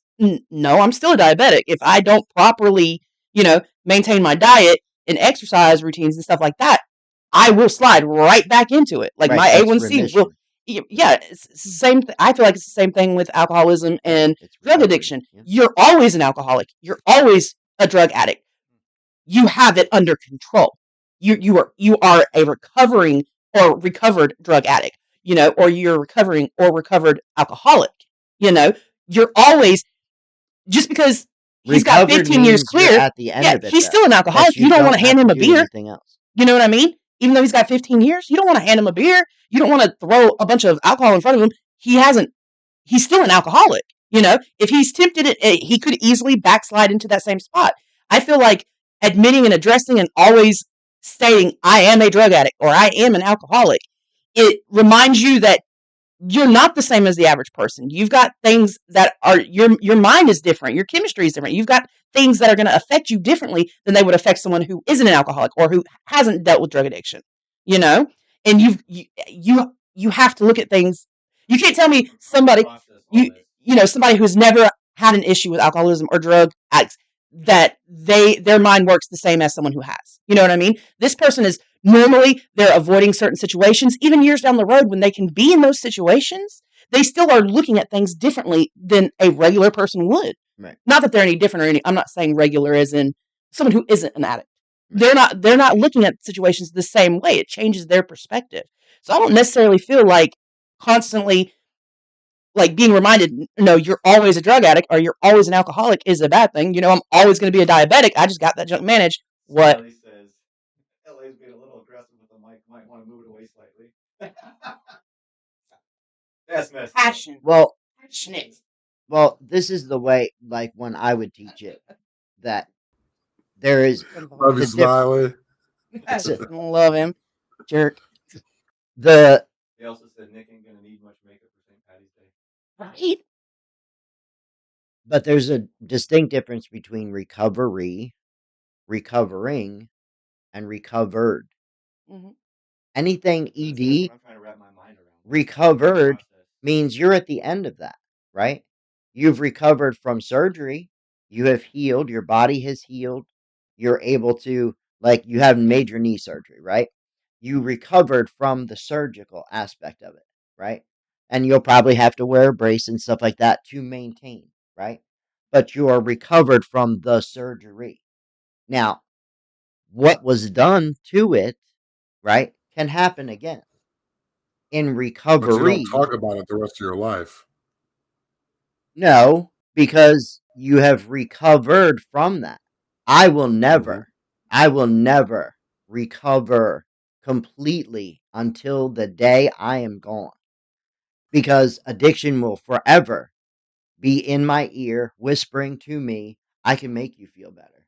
All you have to do is go drink. You'll have no trouble sleeping. I could You really won't use a have beer right any, now. you won't have half of the challenges or half of the issues that you deal with. Just go back to the way you were. You didn't feel shit. You didn't have to worry about any of this stuff, right? When you were doing everything I was telling you and following my rules, you had no care in the world, right? So in AA and NA, when they say these things, they convince you that you are the addict, you are the alcoholic. To keep it clean and green in your mind so that you realize, yes, You this can is fall what back you You into can are. it. fall right You back can into go it. right Yeah. back into it just like that. JoJo coming to you and saying, I've had a shit day, I want a beer, is going to raise more concern in your mind and his mind than me coming to you saying, I've had a shit day, I want a beer. You have to look at things different for the rest of your life, because you can always fall right back into it. Doesn't matter if you've got 20 years, 15 years, 20 years, 30 years clean. You can always fall back into it. So mentally, you're looking at situations and approaching stuff differently. You're You have always to an alcoholic. understand You're that. always an addict. I'm always going to be a diabetic. You My just, first you have it sponsor in control.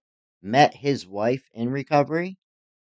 They were married 35 years, and both of them got back in, and they both overdosed It says, be together. sorry, not sorry.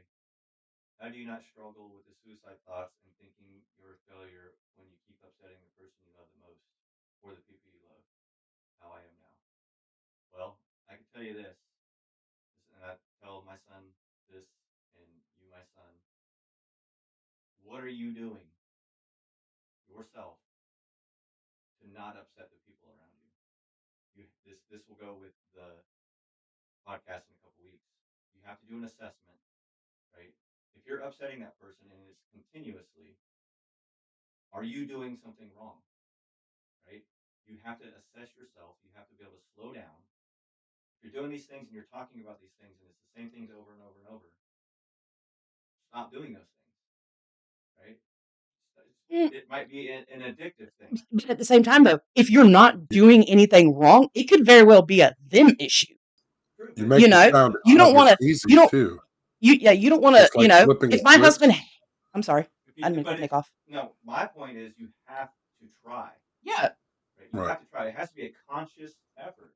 You can't just be like, that comes back to communication, though. yeah, You yeah. have to You have to communicate talk about it. about it. So I'm saying you Hmm. have to talk to each other about it, right? Like I have, Landon and I talk all the time. Like he'll tell me, I just feel like I'm stuck. I'm like, well, what are you doing about it? And we'll literally have a conversation. I'm like, what are you doing about it? He won't say anything. I'm like, what are you doing about it? Like, if you're not even thinking of like, what can I do? And all it, you're not making an effort, right? So saying I'm stuck and I'm, and not even trying to think about it, or then you, I'm not saying you shouldn't have those feelings, but why are you struggling with this when you're not doing something about it? Just like you said earlier, Nick, you have a problem, get help. Try to help yourself. Right. You know what I Yeah. mean? You have to be You proactive. you Yeah, you see that there's a you're problem, responsible for your own happiness. right? And it takes communication. Ultimately, In the end, we keep saying this over. Talk to people about it, right? But another thing too that has to be considered with that statement in particular, because I know exactly he's talking about me. But Yeah, when we're talking about like that side of identifying it and everything like that, if 15 people come up to me in 2 days and tell me, Jojo, you're a fucking asshole. you're But probably an asshole. then LA comes up to me and says, I don't know what these people are talking about. You're sweet as can be. Don't listen to these people. I'm sorry. You're biased. I Yeah, love you, yeah, and yeah. I'm grateful that you are and that you care about But I might me. not be getting the same side of you that they're getting. Right, but don't sugarcoat shit. They're telling me the truth. I love you. Tell me Yeah. what it is. I am an asshole. I can be an asshole. And Right, right, maybe right. I Oh, haven't you're an been to asshole. I love you, you, but you're an asshole. Well, we're but all assholes. But no, but we at the all same are. time, you got to keep in mind, you might not be showing me the same side that you're showing them. You know what I mean? true. It's all about But perspective. in what Peanut is talking about, A several people different have version of you identified it. exists in everybody's mind. Hmm. True. This is true. Everybody. That's true. But Very true. 15 people have explained to Peanut and identified the challenges that he is speaking on. It is his choice to correct it, listen, take the advice, and utilize it. That's what I'm He saying. Is what are chooses you not to. doing He about is it? Right. not being proactive with it. He's very easy to do a lot of this and none of the actual work and action that's involved. So, it's very easy to paint that picture. Right. You know what I mean? No, that's. But you're We have to painting be. with I love invisible how paint, these topics are kind blacklight of paint that you have to aligning use with each special other. lighting. Yeah. You got to be able to assess yourself, right, and act on that assessment, right? Because like just like when you go to work and there's assessment or an audit or something like that, they do those for a reason to identify problems to fix, Hmm. right? So you have to be able to assess yourself to fix it. Everett says I 100% agree with LA on once someone has been there, they look at everything differently. Hmm. Very true. Wanda says, do you think addiction tendencies, Addiction. addiction tendencies are born personalities, hereditary, or learned? I, Drug addictions I mean, I do feel that people are a product of their environment, so I think they're learned. I don't think an addiction can be hereditary. Do you? An addictive personality can. Yes, is hereditary. An, Definitely. an addictive personality doesn't necessarily mean drug addiction, alcohol addiction. It I could mean, Right. you be could be, addictive, right? Right. yeah, yeah. It could But be an people addictive addiction. personality Right. can be hereditary. Right. Like Amanda's dad, he's been an addict, right? And she has an addictive personality, shoes, purses, things like that. I, so maybe yeah, hereditary. But I think The majority of the it is actions, behavioral, The actions is the actual environmental. things, I right? think is a learned and is a personality that's a product of their environment. It's A got lot to of be. addicts get into they when they go back and do drugs again, it's because they got back into the environment they were in before. You know what I mean? But I what a grew lot of up people watching my dad get up every morning and have a drink, going to work, coming home, killing a bottle and a case of beer, and getting up the next day like it was nothing, doing the same thing. Damn, I mean, that must be the norm. Let me give that a try. Oh, wow, this feels pretty good. I see why he does this. I'm going to keep doing it. Hmm. It was a learned behavior. Oh, yeah. You weren't born with that. You know what I mean? No. but there are hereditary factors involved in it because we share the same chemical makeup as, parents, grandparents, and those genetics in those codes do have parts to it.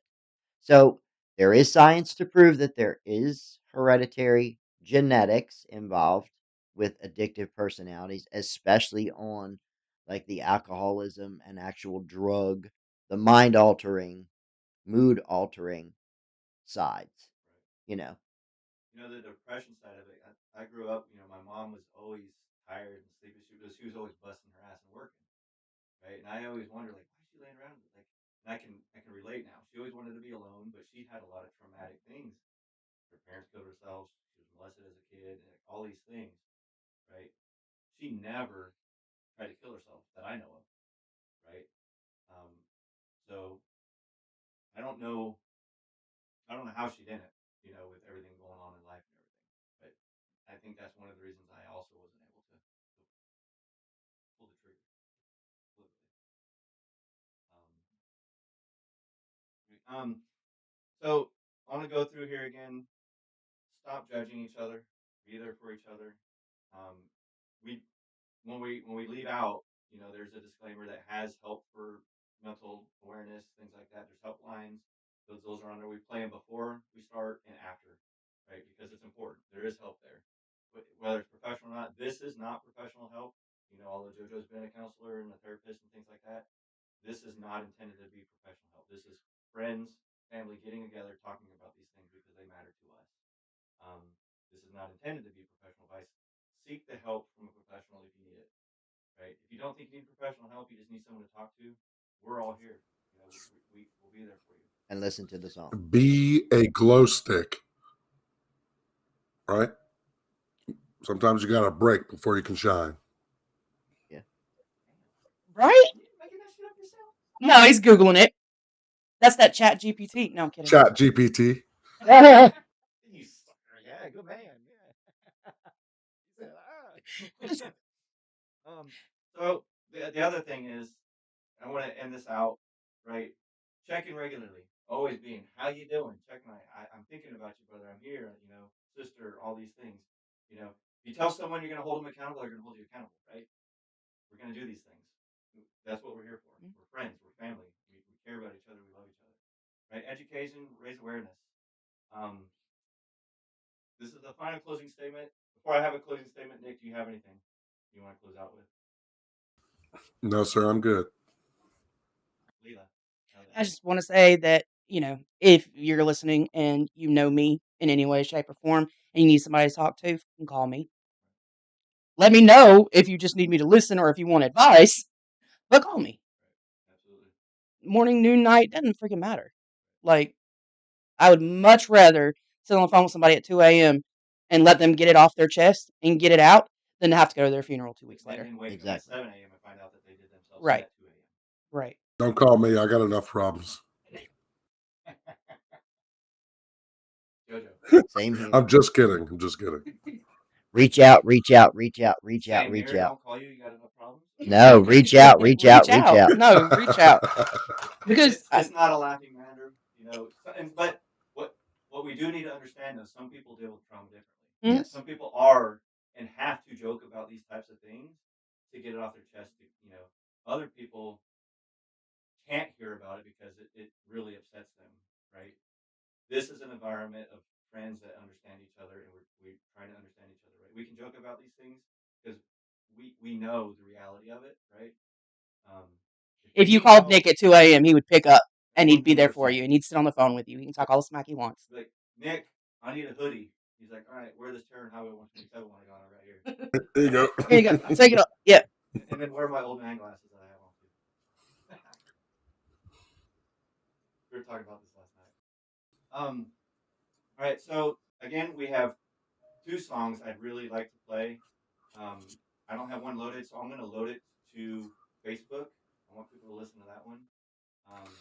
And then the one that's out on the outro, listen to it, please. It really matters. Everett has one more comment here. From someone that let it go far too long, talk to someone when you feel the need. 100%, brother, because it will make the world of difference. You just brought chills to me again. I got two closing statements. High functioning depression is a silent struggle for many, but it doesn't have to stay that way. By raising awareness, we can foster understanding, encourage compassion, and create a space where people feel safe to reach out for help. I got to read that because I can't come off that and remember that off the top of my head. I'm sorry, but it's true. And the final reflection of courage I'd like to leave everyone with is even the strongest pillars need support. Acknowledge the struggle and don't be afraid to seek the help you deserve. Right? With that, peace out, love and harmony. Talk to you later. Listen to this song if you don't mind. Thank you for joining us here on Courage to Converse. Our intention is to discuss tough topics, reflect on personal experiences, and explore paths for growth and understanding. I want to acknowledge that some of these conversations may have touched on sensitive or challenging issues. This podcast is not intended as a substitute for professional advice or support. If you or someone you know is struggling, resources are available to help.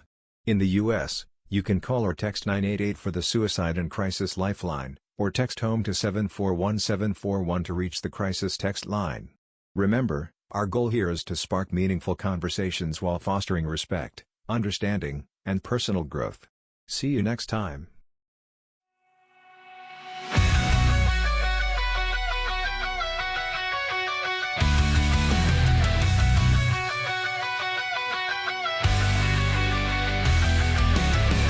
I smile, I laugh, I play the part, but inside there's a heavy heart. The world sees strength, they cheer my name, yet inside it's a different game. It's the face they see, the life they know, hiding the battles I never show. In the quiet nights, the tears will fall, but I stand up tall through it all.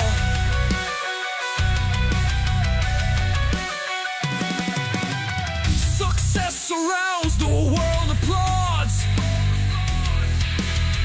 but in my mind it's all a facade. The weight I carry no one knows, it's a storm inside that never shows. It's the face they see, the life they know, hiding the battles I never show. In the quiet nights, the tears will fall, but I'll stand up tall through it all.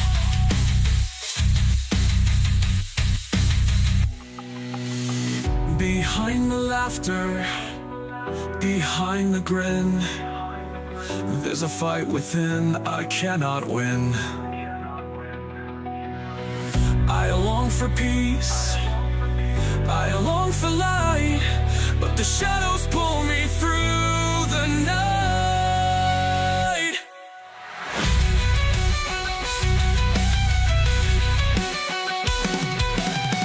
The boardroom shine, the trophies gleam. To them it's all a perfect dream.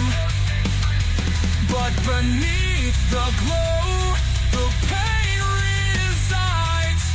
A hollow ache I cannot hide. It's the face they see, the life they know, hiding the battles I never show. They see the victories, the highs so grand, but they'll never know the trembling hands.